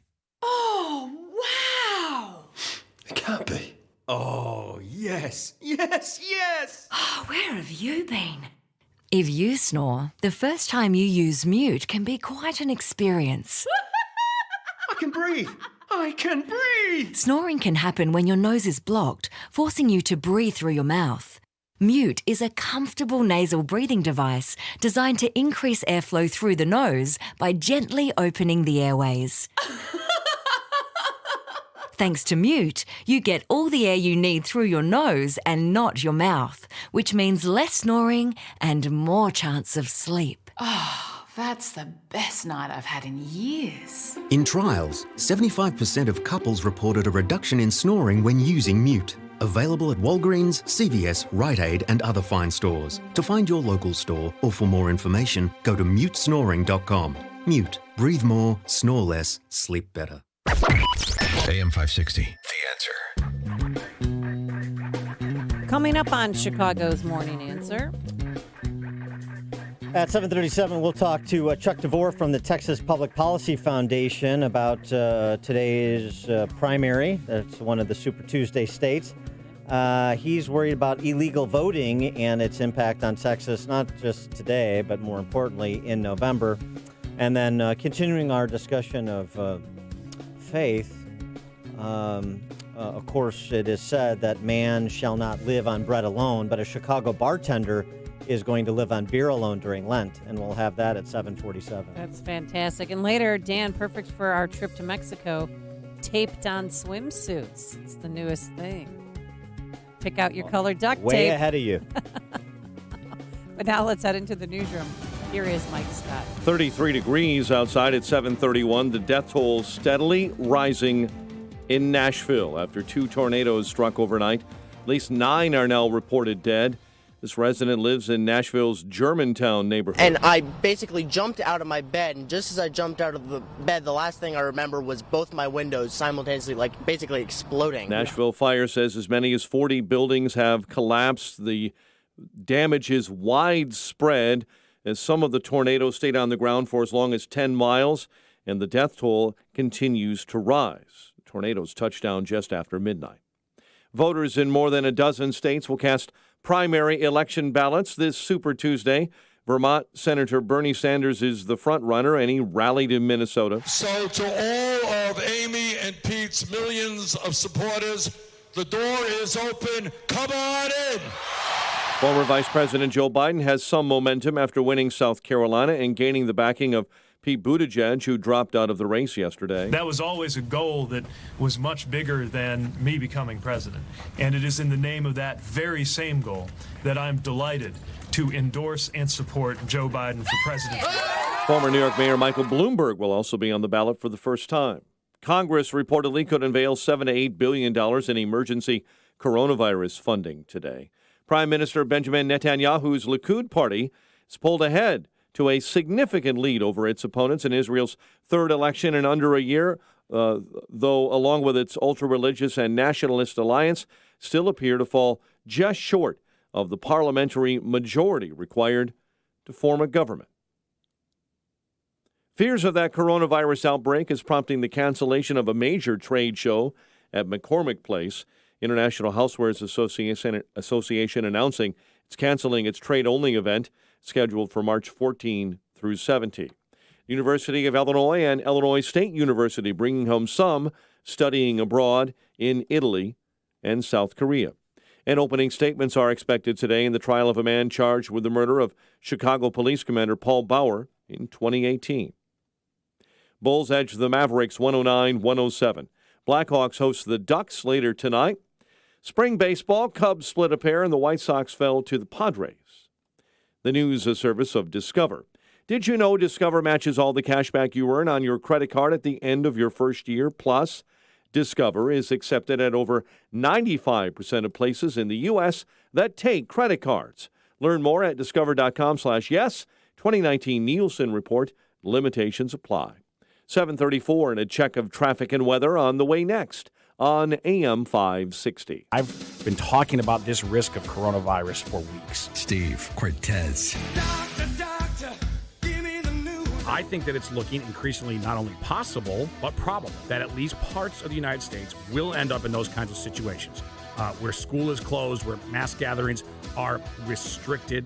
I think that is not just possible, but probable. The Steve Cortez Show, weeknights at 5, right before Larry Elder at 7 on AM 560. The Answer. The following is a paid political announcement. In 2020, we will decide the direction of our nation for decades to come. Do you want more government in your life or more freedom? As a veteran, Jeannie Ives stands on the side of freedom. She took an oath to protect and defend our Constitution. Now, our American values are under attack. Our economic system, the rule of law, and our ability to create and pursue opportunity. In Illinois, Jeannie spent 7 years fighting corruption and reckless spending because every dime government spends comes out of your pocket. In Washington, Ives will fight to balance the budget, defend our borders, grow the economy, and stand in the way of big government policies. You deserve to have your voice heard in Washington, not to be talked down to by elitist politicians in your own backyard. Choose the candidate who works for you. Choose Jeannie Ives for Congress. I'm Jeannie Ives, and I approve this message. Paid for by Jeannie for Congress. 10, 15, 20, 30-year term, whole life, universal life, index universal life, variable universal life, long-term care. Are you confused yet? No need to be. For nearly 3 decades, Northern Resource Group has assisted families and businesses understand the maze of insurance and safe money choices. Then, after careful analysis of your needs, they shop and search every leading company to find the best products and services for your family or business. Whether it's tax advantage policies, living benefits, simple term insurance, or something else, Northern Resource Group excels in selection, underwriting, and service. Call Chicagoland-based Northern Resource Group to receive your free, valuable, all-life report. It's packed with educational and easy-to-understand information. Call toll-free 888-762-8020 or visit northernresourcegroup.com. Northern Resource Group, Chicagoland's insurance and safe money professionals. That's 888-762-8020 or online at northernresourcegroup.com. Again, that number, 888-762-8020. It's open enrollment season, and MediShare is a Christian healthcare sharing ministry that saves most families about $500 a month. Google MediShare and see if it is a fit for you. 7:37. Worried about basement flooding? Time to call Permaseal, 800-421-SEAL. Check the roads as well in the Team Hochberg Traffic Center with Jim Telemonti. The Edens Expressway is running about 21 minutes either way between Lake Hook and Montrose. Inbound Kennedy, delays start at Harlem, 46 minutes O'Hare to downtown, 25 from Montrose, 22 in the Express. Outbound 35 minutes to O'Hare. Inbound Eisenhower, it's 55 minutes, 390 to downtown, 39 from Wolf. Outbound 34 minutes to 390. Stevenson, 55 minutes, 355 to Lakeshore Drive. Ryan is 34 minutes, 95th to downtown. I-57, 25 minutes, 90 to the Burns, Bishop 422. Westbound Tri-State delays are Southwest Highway to 75th, to the Stevenson to 47th, the Reagan Tollway to the Grand Avenue Curve, but Reagan Tollway, it's heavy Farnsworth to Eola. That's traffic. I'm Jim Talamonte on AM 560 The Answer. Chicago's Morning Answer continues next in our 1-hour heating and air conditioning weather center. Breezy this morning, then clouds and sun through the afternoon. A high near 51, clear and 33 overnight. Passing flurry tomorrow, otherwise variable clouds, and 49. Currently, we have 33 degrees. Your next news update is at 8. Chicago's Morning Answer with Dan and Amy continues next on AM 560, The Answer. Listen to AM 560, The Answer, online at 560theanswer.com, on the AM 560 mobile app, and your Alexa-powered smart speaker, on TuneIn, iHeart, and radio.com. Only the biggest stories, only the biggest guests, and only the biggest opinions. This is AM 560, The Answer. Good morning, Dan and Amy. So, Caesar Mike had a town hall, Fox News, last night, and our friend Brett Baer hosting with Martha McCallum, and he got a pointed question on guns. This was a good one. And then it got a little rowdy. How do you justify pushing for more gun control when you have an armed security detail that is likely equipped with the same firearms and magazines that you seek to ban the common citizen from owning? Does your life matter more than mine or my family's or these people's? All right. Yes, it does. Look, I probably get 40 or 50 threats every week, okay? And some of them are real. That just happens when you're the mayor of New York City or you're very wealthy, and if you're campaigning for President of the United States, you get lots of threats. So I have a security detail. I pay for it all myself. And, they're all retired police officers who are very well trained in firearms. Let me talk about firearms for a second. The Second Amendment gives you the right to bear arms. Nobody suggests that we're going to change the Constitution. Even if you wanted to, I don't think you'd get it done. So nobody's going to take away your right to bear arms. The Supreme Court said you can have reasonable restrictions. And the only restrictions which I'm in favor of is to prevent us from selling guns to people with psychiatric problems, criminals, or people that are minors, okay? And the federal law, right now, if you go into a gun store, that law applies to all gun stores across America. Uh-huh. Is that the full picture of Bloomberg's position? No, not exactly. But before we get to tackling his statement, then this happened. All right, we're going to move. All right, hold on. Okay. Sir, We're going to keep this. Are those liberties available? I'm sorry to interrupt you guys. Are those liberties Thank you. available? Bears, No, you guys, we don't got protest. taken We don't over. do that. Yes, we do. Oh, sure they We're did. gonna- All right, hold on. Stop. Shut up. All right, we're going to get these guys. We're going to take a quick break. Tell you what, we're going to take a quick break, and we'll be. Yeah, we're going to be back in 2 and 2. Yeah, I had to throw it we're to a gonna- little Chuck Woolery commercial break, right? See how the date ends. Anyway, so that's unnecessary, and I mean, come on. I understand people are passionate about particular issues, but you don't be disruptive in a forum. That's what the left does. It's silly. However, Bloomberg is being disingenuous about his real attitude toward guns when it comes to, I just want to do this. He also wants to remove liability protection to open up a whole new avenue for trial lawyers with respect to gun owners, to try and put them out of business financially through litigation, through the courts, what he can't do through legislatures. He's also made pronouncements in the past that suggest he's opposed to right to carry, which I know now is a matter the High Court has ruled on, so that's not going to work. But just in terms of his attitude, don't think that he's just reasonable restrictions, Mr. Everytown. He is a gun banner at his heart.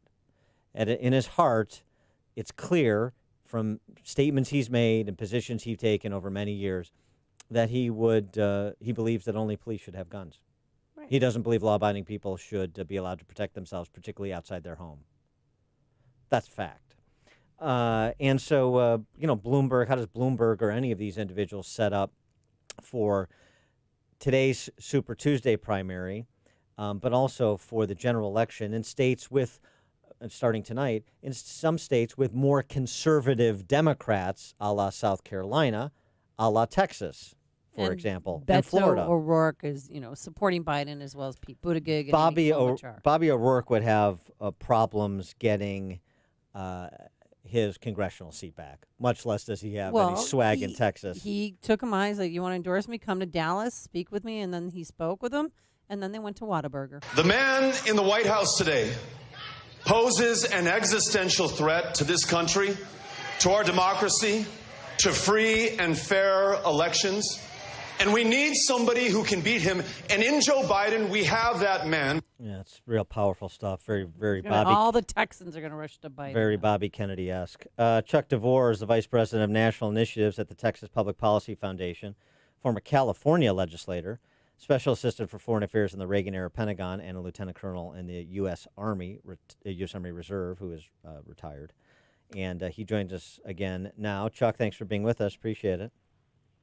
Hey, great to be with you again. So, with respect to, forget this Bobby O sideshow. Just with respect to Texas, right now, even though that one would think that outside of Austin, that the Texas Democrat primary voter would be a little bit more on the conservative side, Bernie Sanders has not a commanding lead, but a lead going into tonight.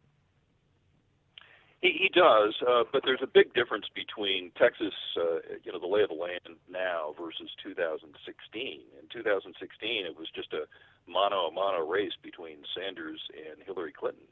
And Sanders ended up getting 46% in 2016. The big difference now is that you've got, a pretty heavily split primary, and you're likely going to see both Biden and Bloomberg break the 15% threshold needed to get delegates. And I really doubt that Sanders is going to do as well as he did in 2016, just because the rest of the vote's going to be split off between these other candidates. I would expect that he'll get the plurality in Texas, but he's not going to hit the same mark that he did 4 years ago. I just don't. Well, sure, and he doesn't need to, really. I mean, with how he is positioned around the country, including in your former home state of California, where he's effectively lapping the field at this point. Right, and he is going to do well in California. I mean, that is his base, right? It's the white, non-Hispanic, woke base, and that's where he's going to do very well in California. The other thing that is going to help him in California is that you probably already have 70 to 75% of the votes that have already been cast, and so most of those votes were done before Joe Biden did well in South Carolina, before a lot of these folks have dropped out. And so you're going to see probably Bernie Sanders do much better in California than he did in 2016. But I think the bigger story that we're seeing here is the de facto coalescing of the Democrat establishment behind Joe Biden as a way to stop Bernie Sanders. I mean, that's pretty apparent. Right. And but I think that go ahead. No. No, finish your statement. I'm sorry for interrupting. Well, and I think that the reason why that's important is that, Bernie Sanders has to get 50% plus one of the delegates on the first round. Otherwise, those superdelegates get freed up. And at that point, they're going to vote for anyone not named Bernie Sanders. And there's 415 delegates in California, 228 in Texas. But Minnesota, I mean, Biden's really hoping to get those 75 delegates in Minnesota because of Amy Klobuchar's endorsement. Do you see that happening? Well, that's another interesting thing, right? So in Minnesota, they don't have as much early voting as they do in Texas, where there's already been 1 million votes cast in the Democratic primary, or in California, where it's about 3/4 of the votes already cast. Minnesota is more of a traditional vote on election day state. And so the question is, when you have someone popular, a native daughter, as it were, running and who might have gotten the plurality, and she's throwing her support to Joe Biden, some of that's going to transfer over, but some of those people are just probably going to stay home because they were enthusiastic to vote for their local senator, and may not be so for someone else. Or some of those people are going to vote for their second choice, which turns out to be Bernie Sanders in many instances. I mean, Mayor Pete supporters, their second choice by a narrow margin, but their second choice nonetheless is Bernie Sanders. So turning them out, what do you make it up on volume? I mean, the way this is reported, and you know this as a candidate, there's the press corps gives way too much weight to politicians endorsing other politicians. They behave like Amy Klobuchar owns Democrat primary voters in Minnesota, which is absurd. Right, that's a good point. The other thing I think is fascinating is if you look at the 2016 race, Bernie Sanders consistently underperformed his polling. So whatever the poll average was in the state, he usually did about 2 to 3, 4 points less than that. The big difference between then and now is that Sanders has invested a lot of money and a lot of effort in organization So instead of just a bunch of enthusiastic young kids helping him, he's brought in some pretty sophisticated professionals on board, and they've really worked hard at organizing. And so you may now start to see Sanders perform as well as the polls. Give us a handle on Texas for the general, because I know you've written about this, the concern about the push for persons in this country illegally to vote, and otherwise just the election integrity issues associated with Democrats. We're very familiar with those issues in Cook County and Chicago. The story the media is hoping to tell, that Texas is in play, that Texas could be flipped because of the burgeoning Latino population, and that really hasn't borne out the way that they have hoped thus far. But do you have serious concerns about that in 20? Well, to be frank and very quick, no, I don't. Trump won Texas by 9 points in 2016 in the general. He didn't do all that well throughout the South because he's a Yankee, right? He's from New York City. And a lot of Southerners were skeptical of the guy. Well, now he's got a track record, and that track record is pretty attractive. It's pretty attractive to a lot of Southerners, right? And so I would expect that Trump's going to win Texas by double digits upcoming. And down ballot, because there's some key retirements and key congressional seats at stake. Right. So the down ballot, you alluded to some challenges with election integrity, and what we are seeing in Texas is a tremendous amount of money that's been spent over the years by Tom Steyer and now Michael Bloomberg and George Soros and national unions, and they've been putting a lot of effort into organizing Texas. And by my calculation, you're likely going to see about 1.2 million mail-in ballots in November that will be cast by people who probably aren't legally allowed to mail in their ballot in Texas. Texas law says you got to be 65 and older, you got to be out of the county on Election Day, or you have to have a disability. And what the data suggests, what the statistics show, is that there's this surge in people under the age of 65, mostly around college age, that are claiming a disability so as to vote from home or vote from their dorm room. And you can do that in California. It's perfectly legal there. But in Texas, that's a problem. And it's further a problem if you find that campaigns or third-party organizations are the ones organizing this and checking that disability box for the voter. The reason why they want to do it is they want to guarantee that vote. They want to bank that vote. And the problem, of course, is that that's illegal under Texas law. You're not supposed to do that. So what is the Republican Party there doing about that sort of ballot harvesting gambit? Well, it's difficult from a partisan standpoint to do anything. If you make too much of a fuss about it, the other side's going to try to hit you with a voting rights lawsuit and claim that you're trying to suppress the vote.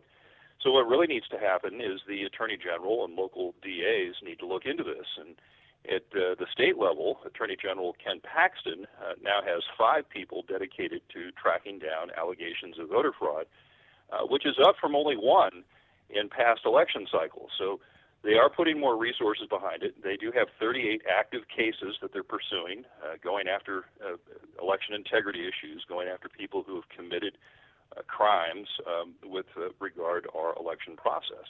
So it's a good start, but it's a big state. So 5 people, better than 1 person. I'd like to see more resources dedicated to ensuring that our elections are free and fair. He is Chuck DeVore, Vice President of National Initiatives at the Texas Public Policy Foundation, former California legislator. Chuck, thanks as always for joining us. Appreciate it. Thank you. And he joined us on our turnkey.pro answer line. Listen to podcasts of Dan and Amy from the AM 560 mobile app. Download it today at 560theanswer.com/mobile. Balance of nature.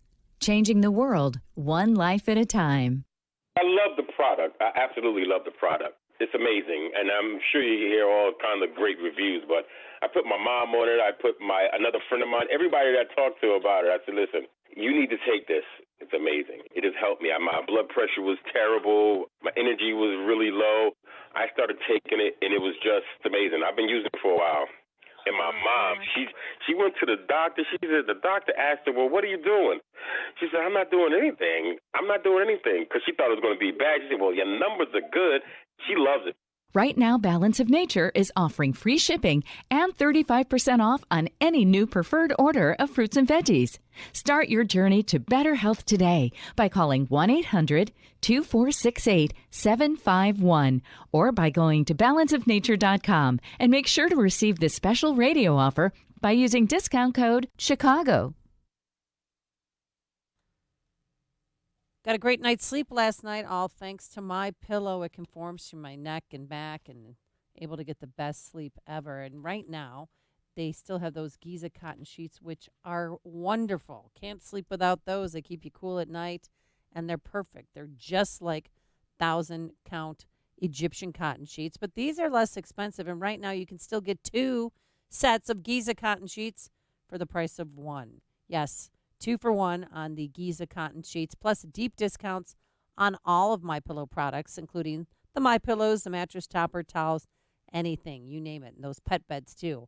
All products have a 60-day money-back guarantee and a 10-year warranty, so go to MyPillow.com, click on the radio listener special box, and get 2 sets of Giza cotton sheets for the price of 1 and the best deals on all other great products.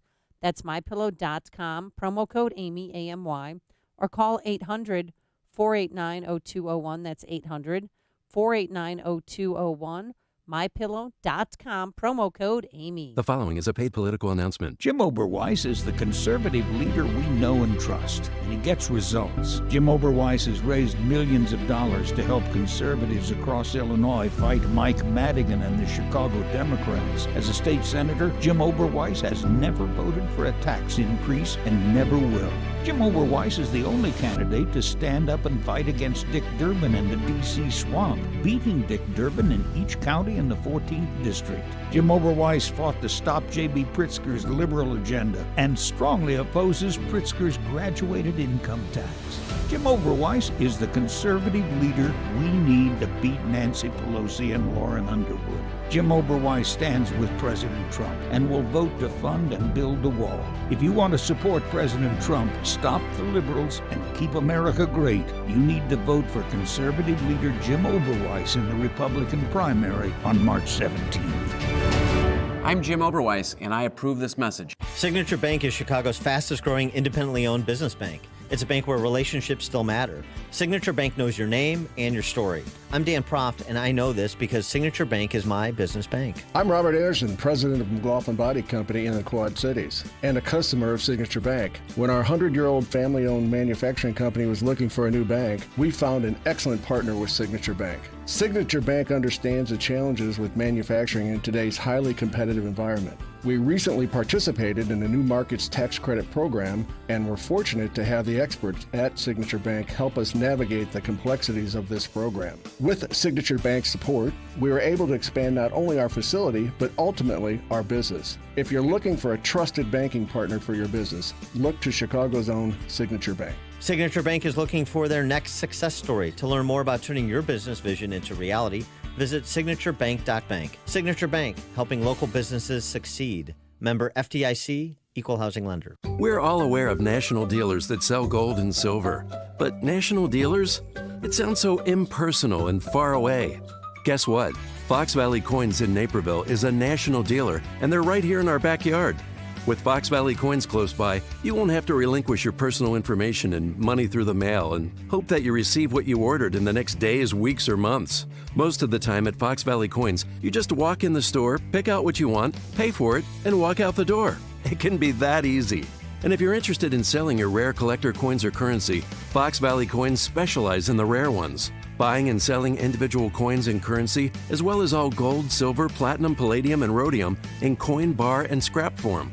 They'll even make house calls when appropriate. Fox Valley Coins is one light north of I-88 on Route 59 in Naperville. They're closed on Sundays and have been dealing with integrity since 1981. Check out foxvalleycoins.com. That's foxvalleycoins.com. After 25 years of building websites for all kinds of companies and many different industries, AmericanEagle.com realized a well-designed website is also your best employee. Bringing efficiency, revenue, production, showing up every day, giving above and beyond to increase your bottom line. That's what a website designed, developed, and hosted by AmericanEagle.com has brought to so many clients. An AmericanEagle.com website is a 24/7 branding exercise, building rapport and thus brand equity while you sleep. Companies like WeatherTech have relied on AmericanEagle.com's website design and development and hosting capabilities for years. When some of the world's top brands need a reliable company to prepare their sites for high-traffic events, who do they call? AmericanEagle.com. Their clients have come to rely on them for a full line of website services, from consulting and strategy to digital marketing, hosting, and maintenance. Give the team at AmericanEagle.com a call today. 1-877-WEB-NOW. The number 1 is the number. AmericanEagle.com is the website. 1-877-WEB-NOW. 1 is the number. AM 560, The Answer. Coming up on Chicago's Morning Answer. At 8:08, we'll talk to Robert Jeffress, pastor of First Baptist Church in Dallas, host of The Pathway to Victory, and the author of a new book, Courageous, strategies for how Christians can thrive in a world hostile to Christianity, like before AOC in a congressional committee. That's at 8:08. And the youngest person in the race, Elizabeth Warren, who's 70. Baby. Yes, she's the youngest one in the race. Can she even win her own state? But now let's head into the newsroom. Here is Mike Scott. Trial to begin today for a man charged with murdering a CPD commander, Paul Bauer. Iowa watching 5 coronavirus cases, while Illinois is monitoring 286 with a new case reported this morning. Illinois gives their basketball coach a 3-year extension. WIND Chicago News Time. It's 8 o'clock. The voting's underway in every Super Tuesday state except California. I'm Dave Anthony, Fox News. It is time for Americans to join hands instead of pointing fingers. Amy Klobuchar no longer campaigning for herself, but Pete Buttigieg and she and Beto O'Rourke now supporting Joe Biden. We've got to beat Donald Trump and the Republican Party. Biden's got momentum out of South Carolina, but Bernie Sanders still has the delegate lead, hopes to extend it today. I want to open the door to Amy's supporters, to Pete's supporters. Democrats get to vote for a new candidate today. Fox's Rachel Sutherland, live in Prince William County, Virginia. Dave, a third of all delegates are up for grabs across 14 states. The largest load is in California with 415 at stake. Mike Bloomberg is on the ballot for the first time. The former New York City mayor told a Fox News town hall in Manassas, Virginia last night he doesn't think Bernie Sanders can beat President Trump. I don't think the country wants revolutionary change. I think the country wants evolutionary change. Polls here in Virginia opened at the crack of dawn and will stay open until 7 p.m. Eastern with 99 delegates at play. Abe. Rachel, there's no Republican primary in Virginia, but there is in 13 other states, including North Carolina, where President Trump rallied last night. The Democrat Party has gone crazy. There's a lot of tornado damage to clean up in the Nashville area after 2 twisters hit in the middle of the night. Everybody was relatively calm, but it was just a surreal situation to live through. It's kind of crazy. At least 9 people reported dead, and Tennessee is a Super Tuesday state. There are some polling locations we've heard that have damage, so now the Election Commission is trying to shift people who can't make it to their polling locations to other locations. Obviously, with these power outages, roads like this one shut down, it's going to be extremely difficult for people to make their way around Nashville this morning. That's Fox's Grady Trimble just outside the city. America's listening to Fox News. 33 degrees at 8:02 on AM 560 The Answer, and good morning. I'm Mike Scott. The wife of a man who's being treated for coronavirus in Arlington Heights is the 4th case of the virus in Illinois. The husband is in isolation, receiving good care at Northwest Community Hospital. The wife is quarantined at home and is complying with health officials. Governor J.B. Pritzker yesterday saying the state is monitoring about 286 possible coronavirus cases. Fears of a coronavirus outbreak have prompted the cancellation of a trade show expected to attract about 60,000 people to McCormick Place. The International Housewares Show announcing it's canceling the trade-only event scheduled for March 14 through 17. Opening statements are expected today in the trial of a man charged with the murder of Chicago Police Commander Paul Bauer in 2018. Prosecutors say Shamari Leggett shot and killed 31-year-old CPD veteran Bauer as the 2 men were struggling outside the Thompson Center. Leggett faces a life sentence if found guilty. Following an undercover investigation, a Wakanda man was arrested Monday for child solicitation. Corey Hendricks, 21, is accused of attempting to meet a 14-year-old girl for sex in the 300 block of Wethington Drive. tried to gain entry to that home, but was taken into custody instead and charged with solicitation of a child and distribution of harmful material. It's 8:03, time for the AM 560 Business Beat, a service of Signature Bank. Visit signaturebank.bank for all your commercial banking needs. And now the latest from the Fox Business Network. I'm Deirdre Bolton, and this is the Fox Business Report.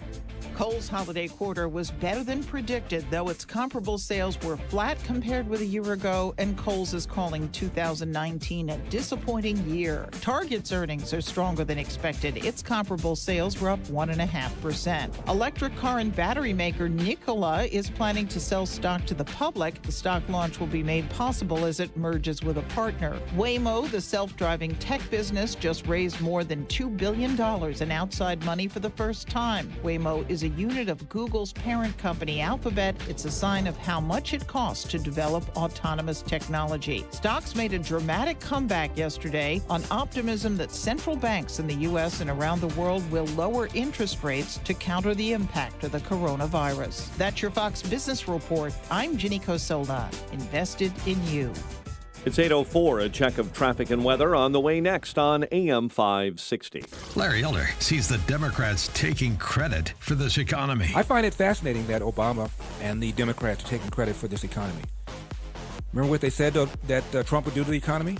And how many times have you heard them say that President Trump has been, quote, undoing Obama's legacy? If he's undoing Obama's legacy, how do you take credit for having undone his legacy? The Larry Elder Show.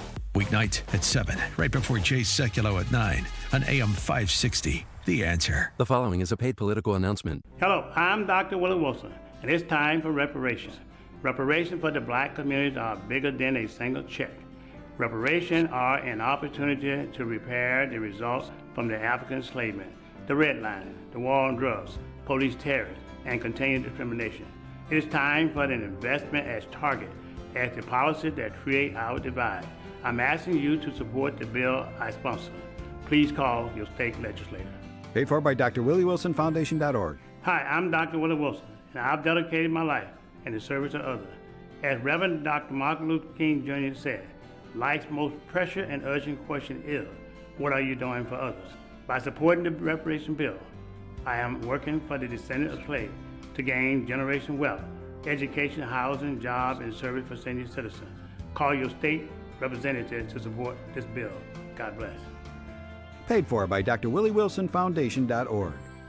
Do business more powerfully during Dell's semi-annual sale. Save up to 45% on Dell computers and servers with Intel Core processors. It's time for you to upgrade to new modern devices with Windows 10. Also, save on electronics and accessories plus free shipping on everything and special financing with Dell Business Credit. Call 877-BUY-DELL to talk to a Dell Technologies advisor who can help you find just the right tech. That's 877-BUY-DELL or visit Dell.com/business deals. What gives one company the edge over another? Maybe it's not one thing. Maybe it's taking care of lots of things that help a business run smoothly. In other words, Cintas. Cintas has products that help your people stay safe and apparel programs that convey the right image. They service fire protection equipment, deliver and stock restroom supplies, and make sure facilities are clean and ready. Because when all those things work together, you're in business. Oh, I'm ready! Get Cintas and get ready for the workday. 8:07. Worried about basement flooding? Time to call Permaseal, 800-421-SEAL. And time to check the roads in the Team Hochberg Traffic Center with Jim Talamonte. Eastbound I-80 traffic is stop and go this morning from I-55 to before Larkin. Eden's 20 minutes Lake Cook to Montrose. Kennedy 49 minutes O'Hare to downtown. 31 from Montrose, same in the Express. Eisenhower 57 minutes 390 to downtown. 43 minutes from Wolf. Stevenson an hour 355 to Lakeshore Drive. Ryan 35 minutes 95th to downtown. I-57 26 minutes 90 to the merge. Bishop 422. Southbound Lakeshore Drive, it's heavy Lawrence to North Avenue. Northbound 18th Drive to Jackson. Northbound Tri-State, it's heavy Southwest Highway to 47. And from the Reagan Tollway to the Grand Avenue Curve. Reagan Tollway delays are Farnsworth to Eola. That's traffic. I'm Jim Talamonte on AM 560 The Answer. Chicago's Morning Answer continues next. Your official Chicagoland weather forecast From the 1 Hour Heating and Air Conditioning Weather Center and our meteorologist, Steve Williams. A rain or snow shower for this morning. A breezy day, some sun by the afternoon. High today 51. Mainly clear tonight, low 33. Flurries tomorrow morning, otherwise variable cloudiness. The high tomorrow 49. I'm Steve Williams on AM 560, The Answer. 33 at O'Hare, 34 Lakefront. Next news at 8:30. Chicago's Morning Answer with Dan and Amy continues next on AM 560, The Answer. Listen to AM 560, The Answer, online at 560theanswer.com, on the AM 560 mobile app, and your Alexa-powered smart speaker, on TuneIn, iHeart, and radio.com. This is Chicago's Morning Answer with Dan Proft and Amy Jacobson on AM 560, The Answer.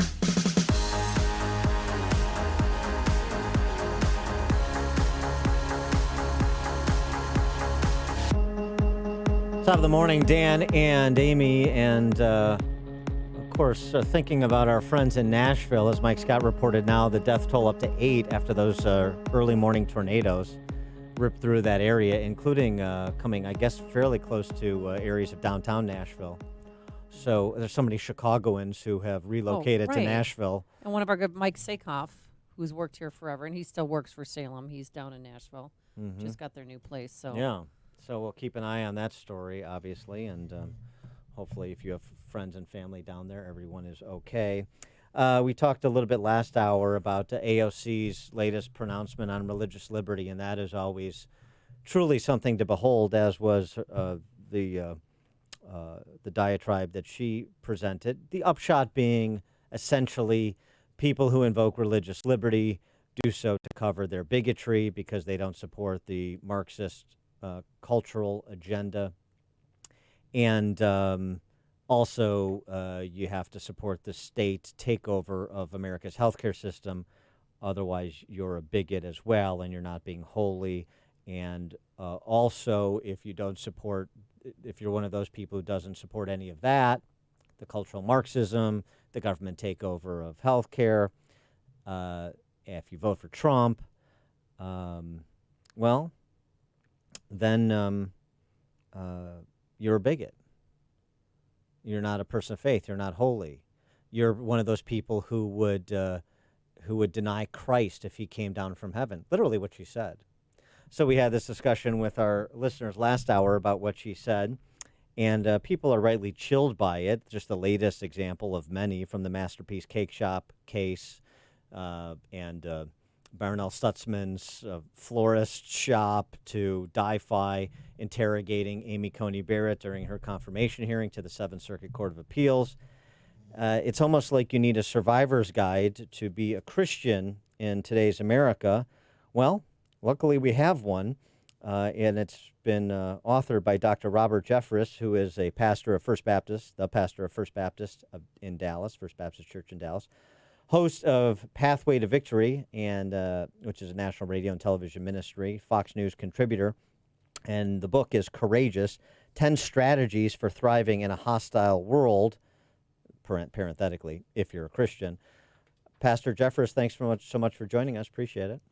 Great to be with you all. Thanks for having me. So it is interesting, the approach that you're taking. I mean, for people who feel under siege, it could be paranoia, or you could actually be under siege. And you're essentially taking the position that Christianity is really under siege, from the redefinition of institutions that predate government, like marriage, to the effort to sexualize children in K through 12 school systems in a range of ways, to attacks on business owners who are Christian. You really need to think about how you live your faith and still pursue your passions in 21st century America. Well, that's right. And I mean, it's not paranoia to think that we're under siege. I mean, C.S. Lewis, decades ago, described this world as enemy-occupied territory. And that's a great description for the world we're living in. I mean, we've got coming in from every direction, not just from a culture that is increasingly hostile toward the things of God. We've got other kind of attacks, whether it be, fears about the coronavirus or a tornado coming.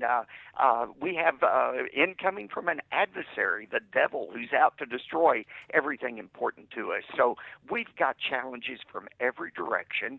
And what I did in the book Courageous was I took these 10 survival tips that survivalists tell us we need to utilize if we're in a plane crash or in an avalanche or a tornado. Things like don't panic, remember your training, do the next right thing.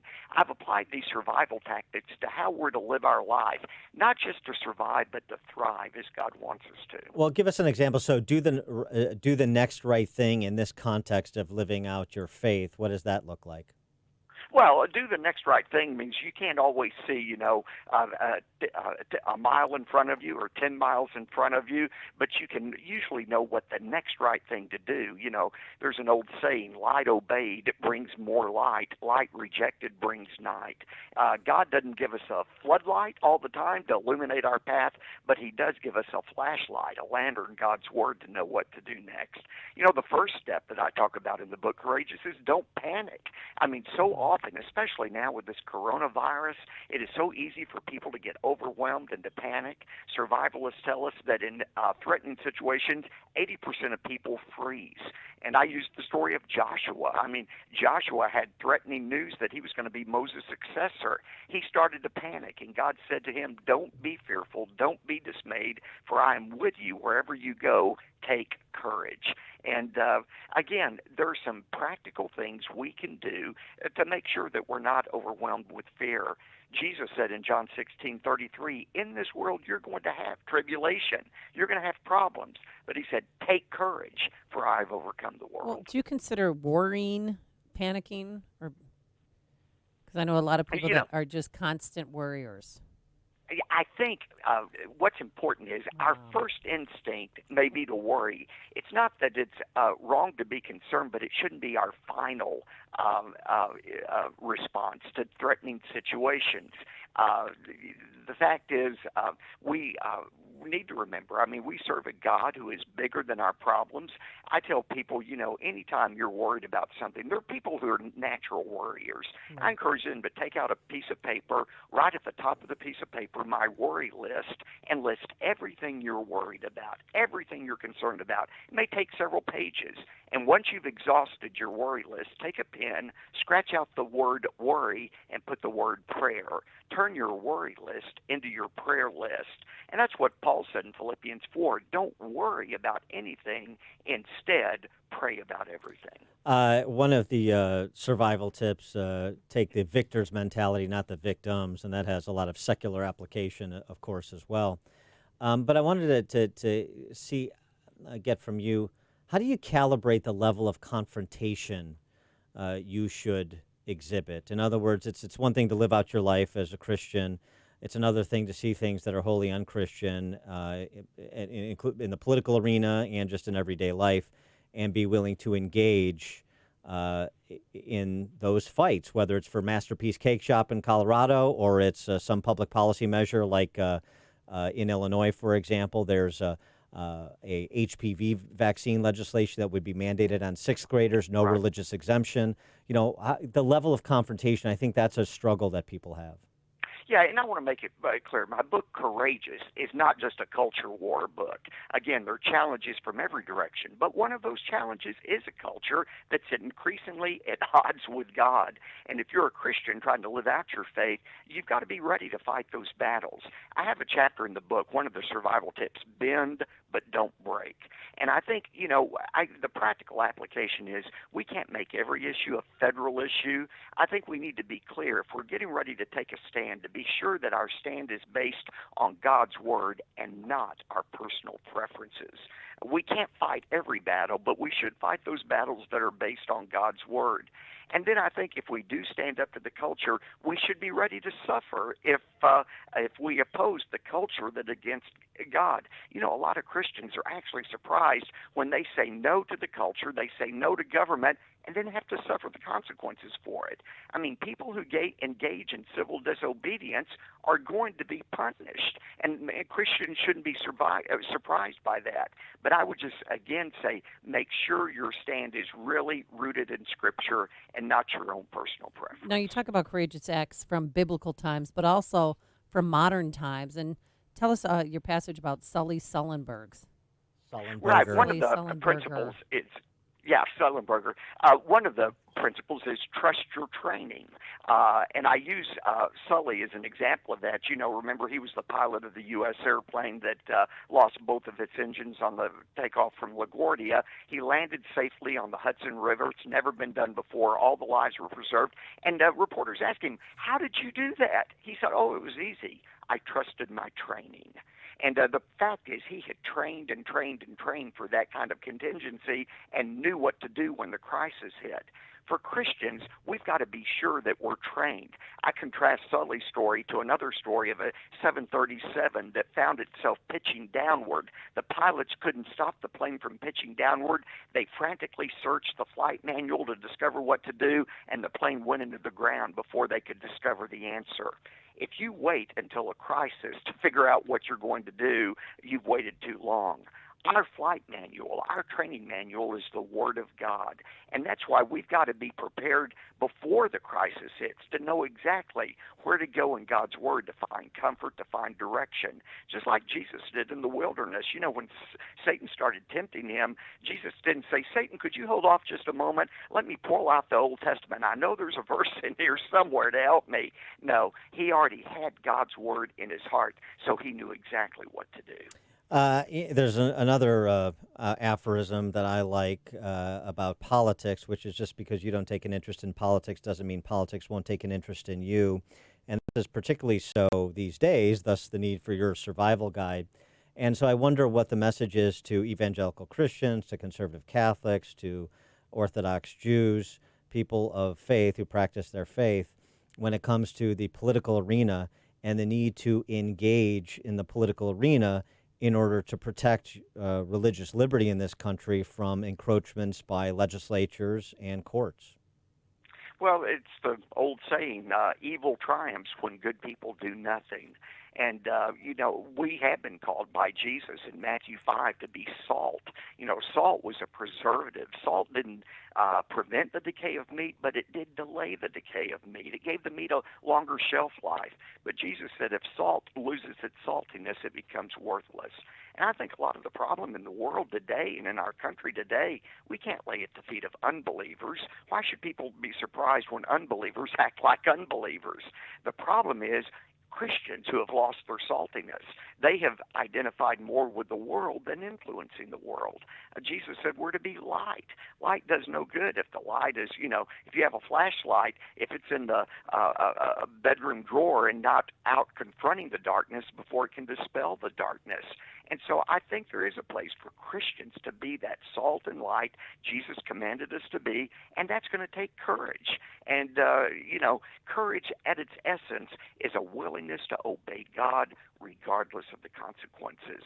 And that's why I wrote this book, to give Christians the courage they need to be that salt and light God's commanded us to be. Courage, the formation of every virtue at its testing point. That's what C.S. Lewis said. That's the title of the book, Courageous, 10 Strategies for Thriving in a Hostile World. He is Pastor Robert Jeffress of the First Baptist Church in Dallas, host of Pathway to Victory, a national radio and television ministry, and a Fox News contributor. Dr. Jeffress, thanks so much for joining us. Good luck with the book. No, great to be with you all. Thanks for having me. And you can hear Pastor every weekday at 8:30 a.m. on our sister station, AM 1160, Hope for Your Life. And he joined us on our turnkey .pro answer line. The more you listen, the more you'll know. This is Chicago's Morning Answer. Morning Answer on AM 560. The Answer. I love my country and think that supporting the men and women who have served to protect our values is the least we can do. Hi, this is John Sloss. I'm a veteran and the owner of Basement Flood Protector. Since 1974, we've manufactured the highest quality products and provided unmatched basement waterproofing and sump pump service to the Chicagoland area. Most problems with water in your basement have to do with your sump pump. Maybe it doesn't work properly, or you need a higher capacity. At Basement Flood Protector, we offer a complete line of sump, ejector, and battery backup pumps. Do you really want the hassle and huge expense of restoration? Prevent it. Contact us. We'd be happy to assess your situation. The Protector line of pumps are just made better, work better, and last longer. Contact us. Go to floodknot.com. That's floodknot.com. And if you're a veteran-owned company, let us know and we'll add you to the veterans area of our website. Basement Flood Protector. floodknot.com. Hey, got a great night's sleep last night, all thanks to the MyPillow Plus, those Giza cotton sheets that we've been telling you about. You want to take advantage right now, go to MyPillow.com and type in Amy in the promo code, and you will get two sets of Giza cotton sheets for the price of one.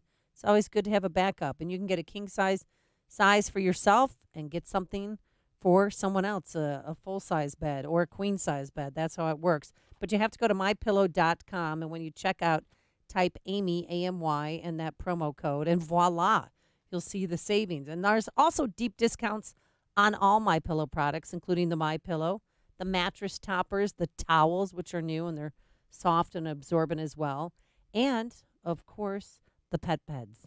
All products have a 60-day money-back guarantee, 10-year warranty, and, yes, it's made in America. So go to MyPillow.com. Click on the radio listener special box and get two sets of Giza cotton sheets for the price of one and the best deals on all other great products. MyPillow.com, promo code Amy, or call 800-489-0201. That's 800-489-0201, promo code Amy. Liberty Mutual Insurance Company presents and Doug. Welcome to Burger Palace. What would you like today? Yes, I'd like to tell you that Liberty Mutual customizes your car insurance so you only pay for what you need. This is Burger Palace. Do you want any food? Yes, one Palace party meal. No, Limu, they won't put insects on a burger. No, you can't talk to the manager. Liberty, liberty, liberty, liberty. Only pay for what you need at libertymutual.com. Napa know-how. Right now, only at Napa, AAA members get a 20% discount. So you can avoid getting stranded on the side of the road by picking up some quality parts like batteries, brake pads, and more. Meaning you can prevent the problem before it ever becomes a problem. Bravo! That's 20% off for AAA members. Quality parts, helpful people. That's Napa know-how. Napa know-how. At participating Napa Auto Parts stores. Exclusions apply. May not be combined with other offers. Offer ends 3/31/20. Balance of nature. Changing the world, one life at a time. It's like night and day, actually, really. When you take this, you hear all these wonderful parables on the radio, but until you do it, you realize that they know what they're talking about, and it's true, because everything is better, as far as I'm concerned anyway. So, in fact, a friend of mine called me today, and she said, oh, you just went to Pilates, maybe you're tired, you don't want to go to lunch. I said, I'm never tired. I take Balance of Nature. Don't wait to see what getting over 10 servings of whole fruits and vegetables every day can do for you. Right now, Balance of Nature is offering free shipping and 35% off on any new preferred order of fruits and veggies. Start your journey to better health today by calling 1-800-2468-751 or by going to balanceofnature.com and make sure to receive this special radio offer by using discount code CHICAGO. AM 560, The Answer. Dan and Amy have to remark on the passing of two influential individuals. Jack Welch, who built General Electric into one of the world's largest companies, and he sure did. Neutron Jack was seen as like the CEO, manager of the century, named by he was named manager of the century by Fortune in '99. Yeah, at one point in time they owned NBC. Mm-hmm. And GE stock was very good to all of us. Yeah, I think that. Thank you. I think I interviewed him once at WLS when he came out with his memoir. Yeah.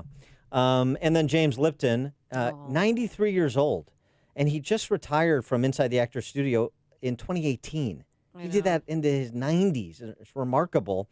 A 25-year run of Inside the Actors Studio, and he became sort of... well, it is an actor.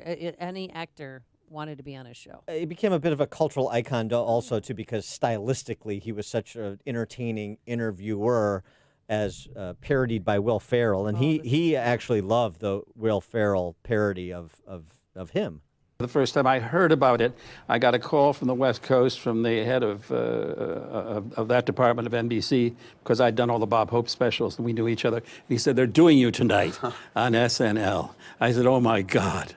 And it turned out that they dropped it after the dress rehearsal. after the dress, but I knew they were doing it, and then he sent it to me. So I saw it in private, And I have never been so grateful in my life as I am to Will Ferrell. He says, "They nailed me. He said, did a better me than I do." And here's an example of it: Will Ferrell as Lipton, and Kate Hudson as Drew Barrymore on Saturday Night Live. In 1995, you do a film which some call a chick flick, meaning a movie primarily intended for the opposite gender of myself.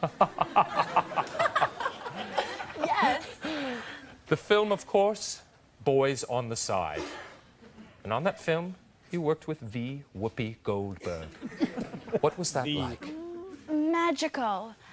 Whoopi was so funny. Sometimes on the set she would say, "No, child."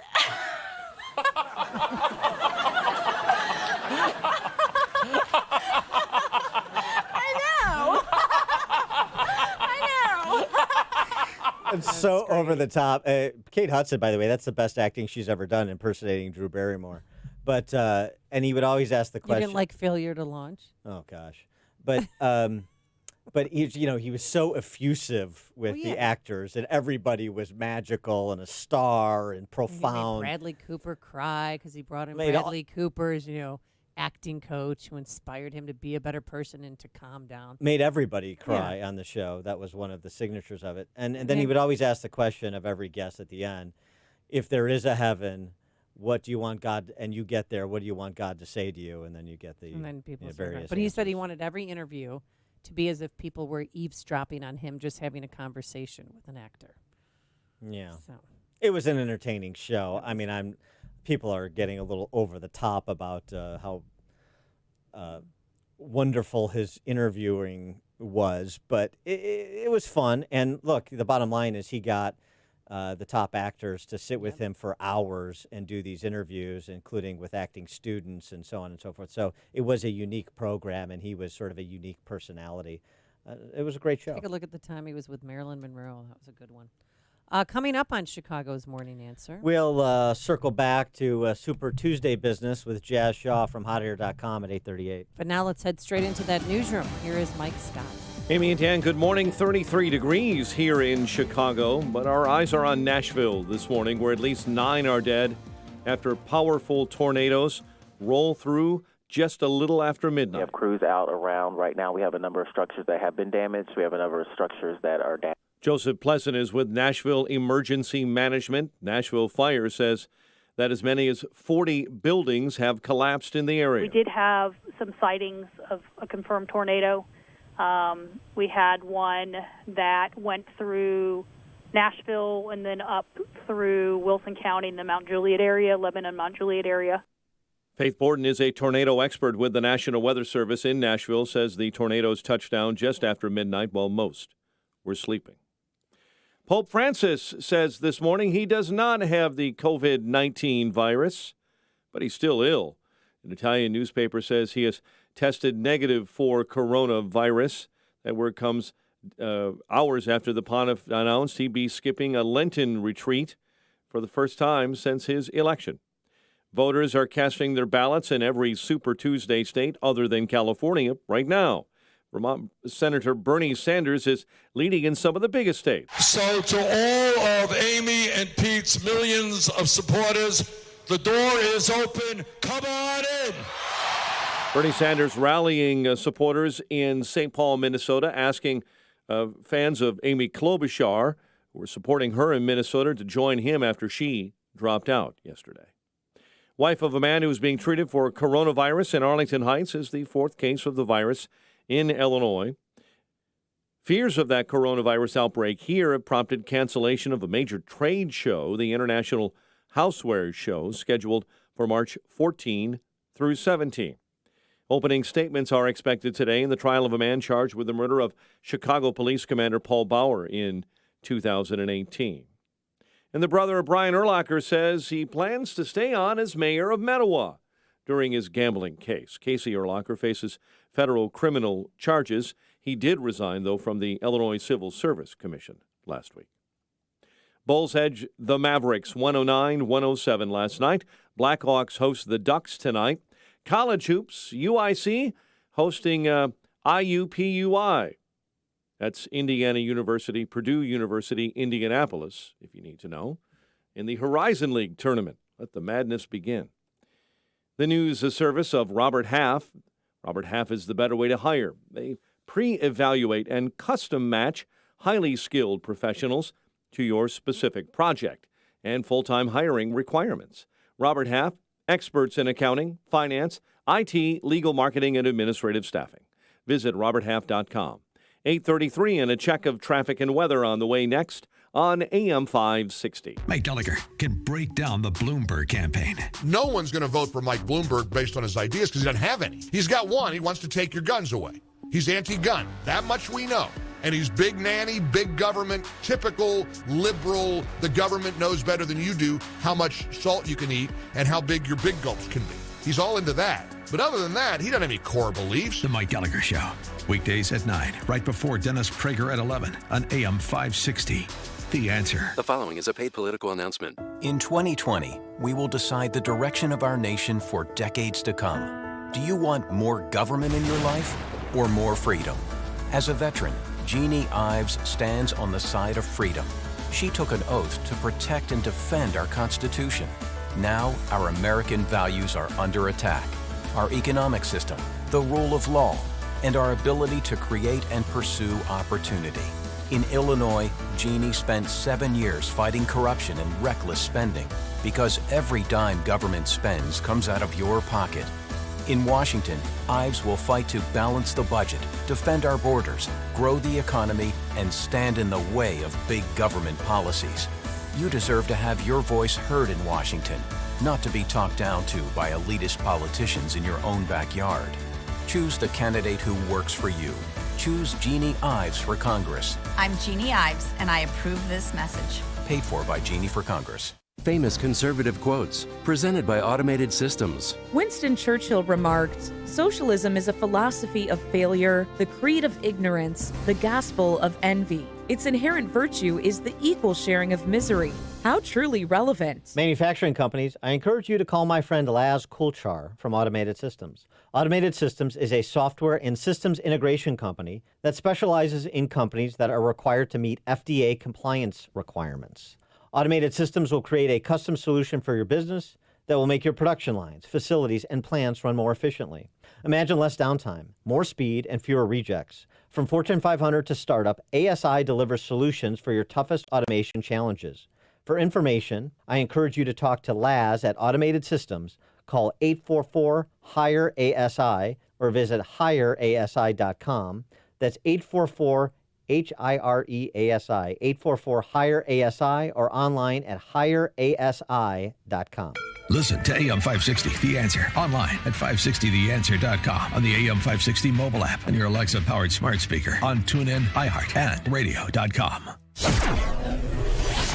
8:36. Worried about basement flooding? It's time to call Permaseal, 800-421-SEAL. Let's get a check on the roads in the Team Hochberg Traffic Center with Jim Telemonte. Eastbound I-80 traffic is heavy from I-55 to around Larkin after an earlier stall. Northbound Veterans Memorial, the exit ramp at 143rd at Archer is closed due to a reported incident there. Farther north, your delays on 355 are Boughton to the Reagan Tollway, from the Army Trail Toll to 290. Northbound Tri-State traffic slow, Southwest Highway to 47th, and from the Reagan Tollway to the Grand Avenue curve. Eden's 19 minutes, Lake Hook to Montrose, outbound 24. Kennedy, 50 minutes, O'Hare to downtown, no savings in the Express. Eisenhower from 390 to the Burnt Circle, it's 58 minutes.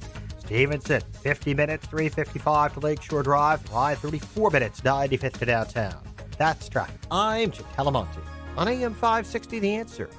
Chicago's Morning Answer continues next. Your official Chicagoland weather forecast from the 1 Hour Heating and Air Conditioning Weather Center. A breezy morning with clouds. Sun should break out by the afternoon, high 51. Clear and 33 overnight. A little more chilly tomorrow with perhaps a passing flurry and a high of 49. It's 34 degrees at O'Hare. Next news coming up at 9. Chicago's Morning Answer with Dan and Amy continues next on AM 560, The Answer. This hourly segment is brought to you by Papa Nicholas Coffee. Papa Nicholas Coffee, roasted fresh daily in Batavia, Illinois. When you've got questions, he always has an answer. It's Sean Hannity, this afternoon at 2 on AM 560. The Answer. Top of the morning, Dan and Amy, and it's Super Tuesday. Well, for most of us, not necessarily for Joe Biden. Look, tomorrow's Superstar Tuesday, and I want to thank you all. I tell you what, I'm rushing ahead, aren't I? Yeah. And I want to speak directly to the Democrats here in Texas. Wonder why it's taking so much to prop him up and to try to leverage his first victory in 3 decades in 3 presidential campaigns into real credibility as a possible nominee.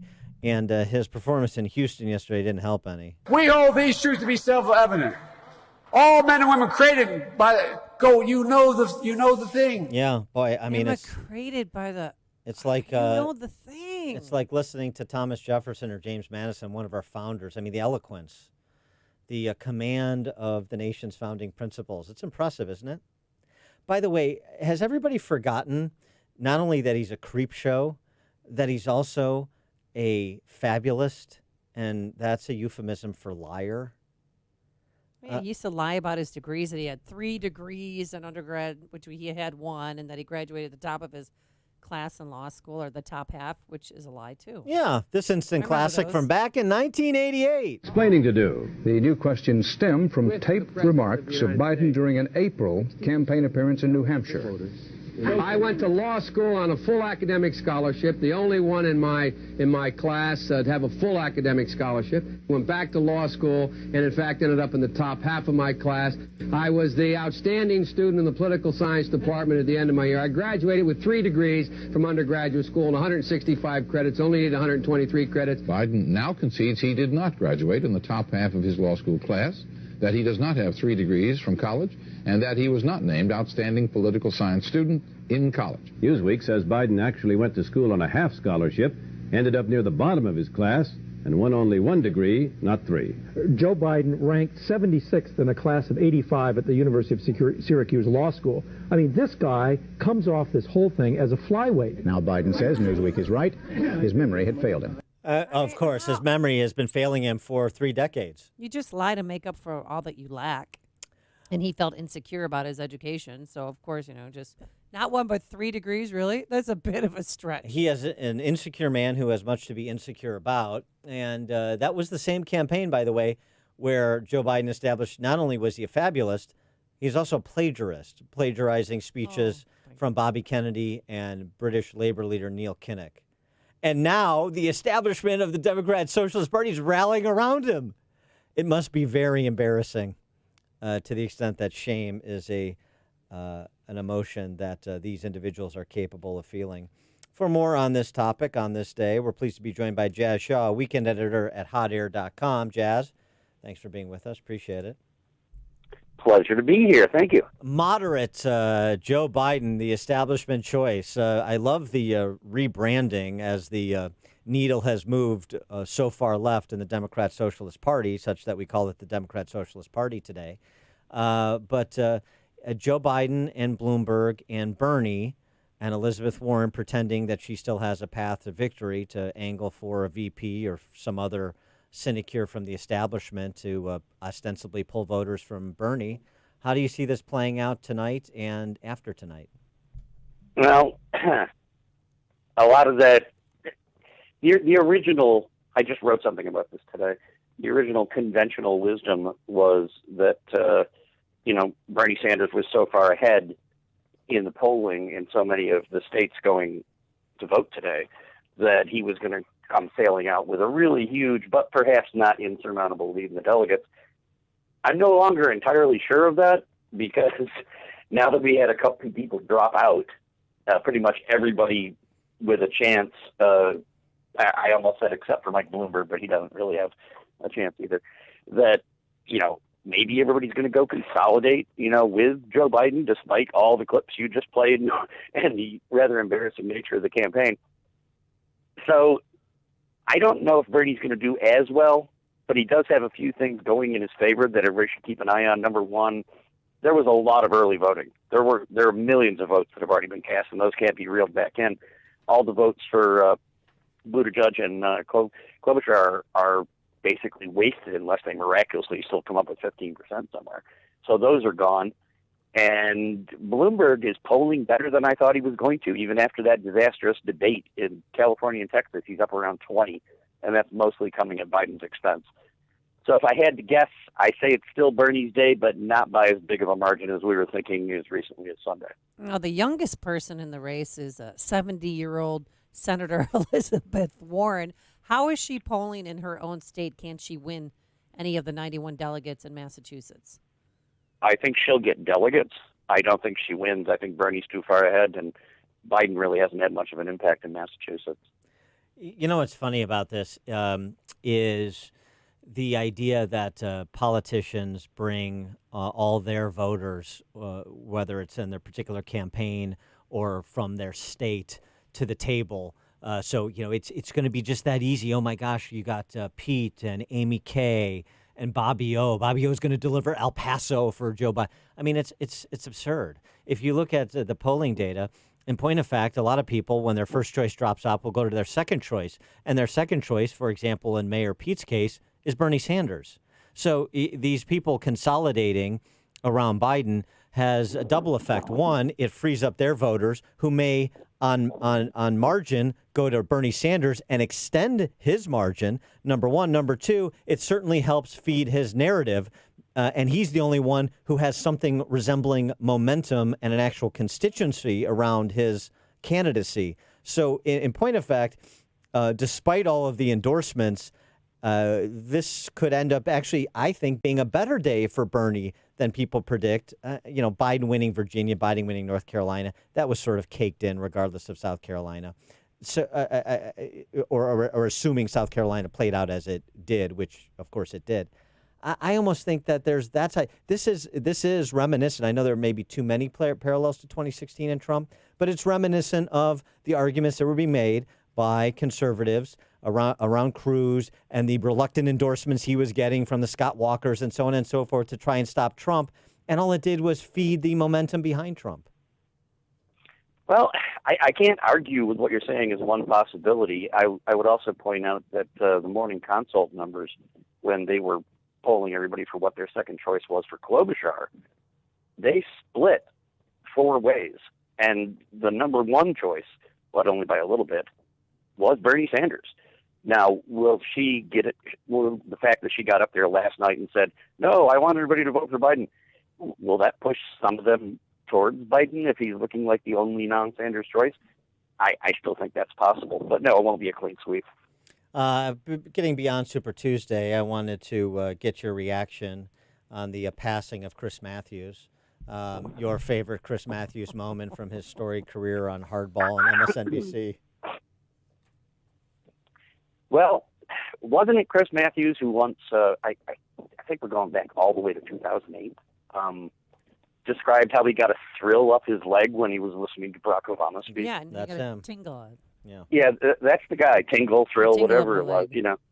Yeah, he is one of the icons of, nonpartisan, completely down the middle journalism. But I guess that was my favorite moment. I still don't understand why he left so quickly. I mean, the stuff he's accused of is, at least in my view, not nearly as serious as some things that other journalists have gotten away with and still maintain their careers. I mean, Brian Williams still has a job.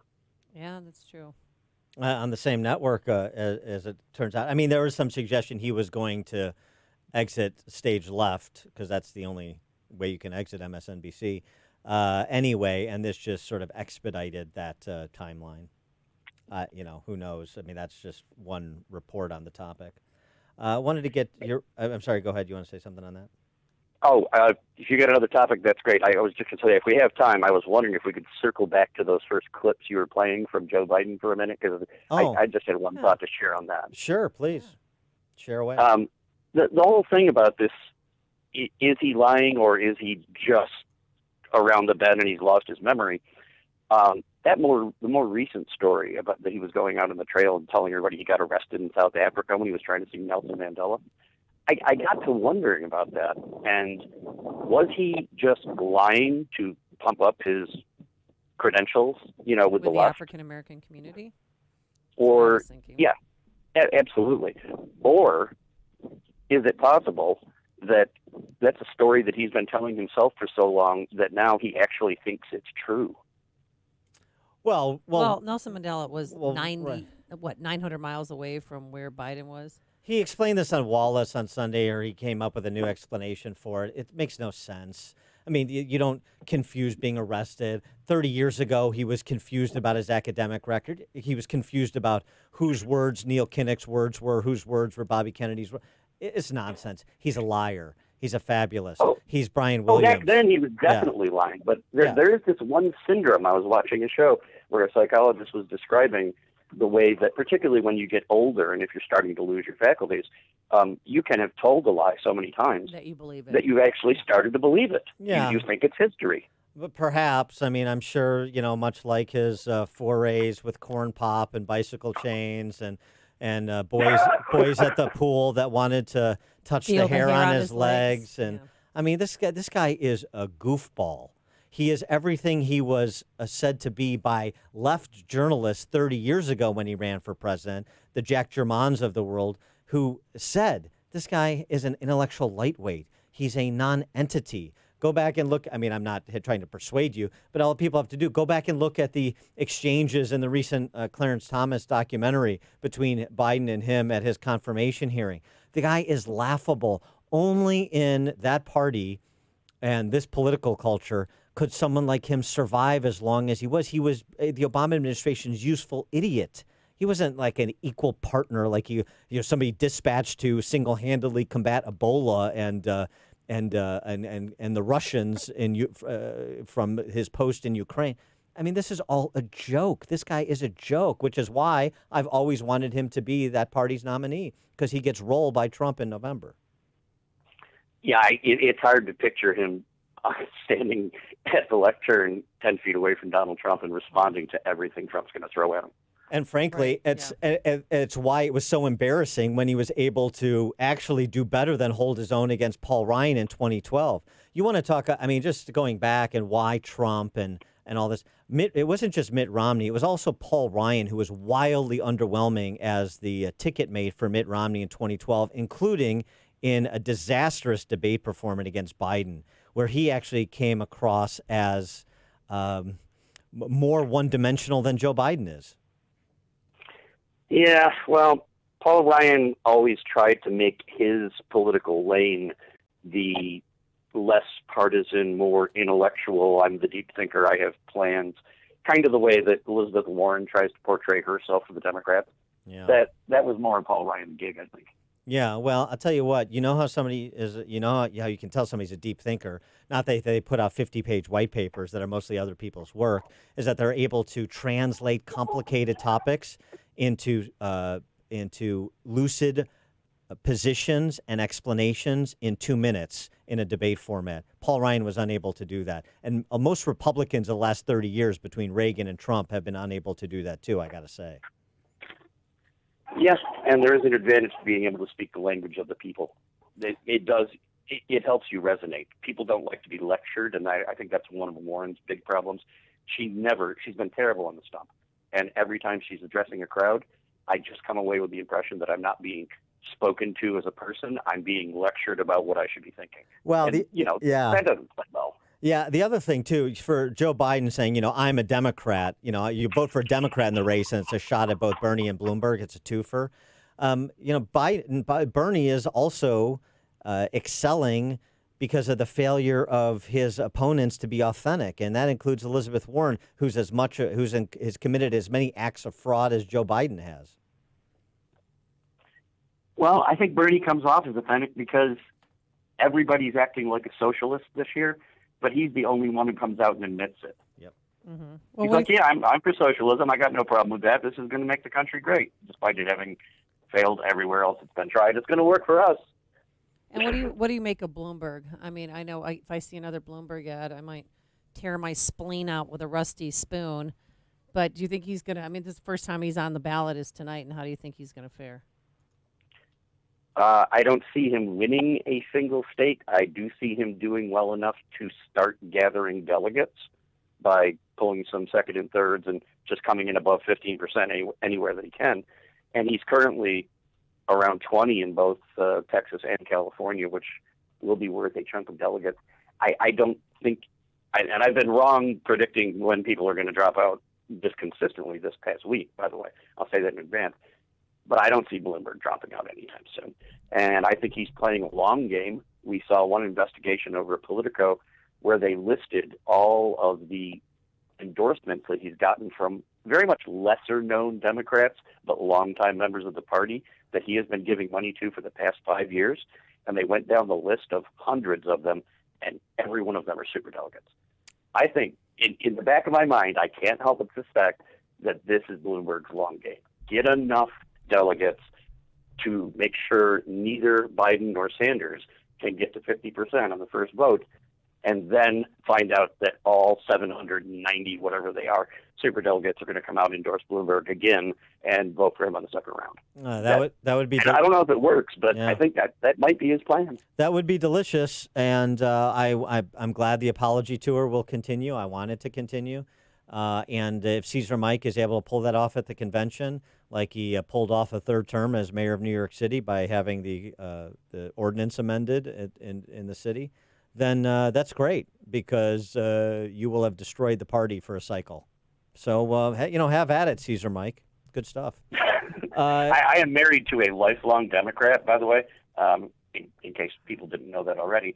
And she said as recently as a week ago, if they try to shove Bloomberg down our throats, I'm voting for Trump. And she hates Donald Trump. Mm-hmm. Mm-hmm. So I think a Bloomberg nomination backfires on them big time. He is Jazz Shaw, weekend editor at hotair.com. Jazz, thanks as always for joining us. Appreciate it. Anytime. Thanks for having me, guys. Take care. Thanks. And he joined us on our turnkey.pro answer line. There's only one radio show in Chicago talking about today's biggest stories and telling you what they really mean. That show is this one, Chicago's Morning Answer on AM 560, The Answer. The following is a paid political announcement. Hello, I'm Dr. Willie Wilson, and it's time for reparations. Reparations for the black community are bigger than a single check. Reparations are an opportunity to repair the results from the African enslavement, the redlining, the war on drugs, police terror, and continued discrimination. It is time for an investment as target as the policies that create our divide. I'm asking you to support the bill I sponsor. Please call your state legislator. Paid for by drwillywilsonfoundation.org. Hi, I'm Dr. Willie Wilson, and I've dedicated my life in the service of others. As Reverend Dr. Martin Luther King Jr. said, life's most pressing and urgent question is, what are you doing for others? By supporting the reparation bill, I am working for the descendants of slaves to gain generation wealth, education, housing, jobs, and service for senior citizens. Call your state representative to support this bill. God bless. Paid for by drwillywilsonfoundation.org. The following is a paid political announcement. Jim Oberweis is the conservative leader we know and trust, and he gets results. Jim Oberweis has raised millions of dollars to help conservatives across Illinois fight Mike Madigan and the Chicago Democrats. As a state senator, Jim Oberweis has never voted for a tax increase and never will. Jim Oberweis is the only candidate to stand up and fight against Dick Durbin and the D.C. swamp, beating Dick Durbin in each county in the 14th district. Jim Oberweis fought to stop J.B. Pritzker's liberal agenda and strongly opposes Pritzker's graduated income tax. Jim Oberweis is the conservative leader we need to beat Nancy Pelosi and Lauren Underwood. Jim Oberweis stands with President Trump and will vote to fund and build a wall. If you want to support President Trump, stop the liberals, and keep America great, you need to vote for conservative leader Jim Oberweis in the Republican primary on March 17th. I'm Jim Oberweis, and I approve this message. Message and data rates may apply. Please don't text while driving. If you've been in business more than 20 minutes, you've probably printed your logo on all kinds of promotional products. We all know logos work because they're on everything from the top of skyscrapers to the bottom of shoes. Ever wondered why? Or how to best use your logo to grow your business? Let us show you today for free. We're 4imprint, promotional product experts at your service. We're giving away the latest issue of Amplify, the digital magazine that reveals promotional product success stories absolutely free to everyone who texts BOOST to 88988. At 4imprint, we make your logo look perfect on thousands of promotional items. With our 100% guarantee, it'll be right the first time, on time, every time. Your free e-magazine will reveal invaluable insights that can attract new customers, build your brand, and grow your business. Get the latest issue of Amplify absolutely free by texting BOOST to 88988. That's BOOST to 88988. If you are looking to purchase a new home or refinance your existing home, then you need to call Team Hochberg. Today, meet Joe, who has heard thousands of my ads, but called his local bank to refinance. Bad move. Joe's bank declined his loan due to insufficient income, so he called Team Hochberg, which he should have done in the first place. Team Hochberg loan officer Sarah Ruffer helped Joe refinance, pay off credit cards, and reduce his payment $600 a month. Let's review. Team Hochberg used the same exact information Joe's bank used to decline his loan, but we refinanced his loan and saved him over $7,000 a year. If you want to get off the credit card merry-go-round, call Team Hochberg now about a cash-out refinance. Seriously, what are you waiting for? Call 855-56-DAVID or visit 56david.com. Team Hochberg helped Joe and thousands of AM 560 listeners, but we can't help if you don't call 855-563-2843 or visit 56david.com. Homeside Financial Legal Housing Lender, NMLS 1124061. AM 560, The Answer.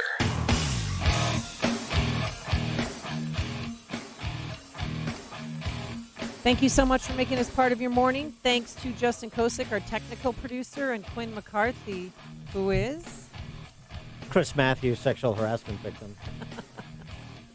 We're back here bright and early. And don't forget to listen. Oh, well, can they listen online to your show tonight, Dan? How do people listen online? Go to danprofshow.com and find out all the information. He'll be looking at election results. Now, here is Mike Scott. Super Tuesday tornadoes in Nashville. Fox with the latest on that developing story in just a moment. And the trial of Shamari Leggett to begin in Chicago. WIND, Chicago News Time, 9 o'clock. The polls are just opening in California. I'm Dave Anthony, Fox News, and it's the biggest prize, $415.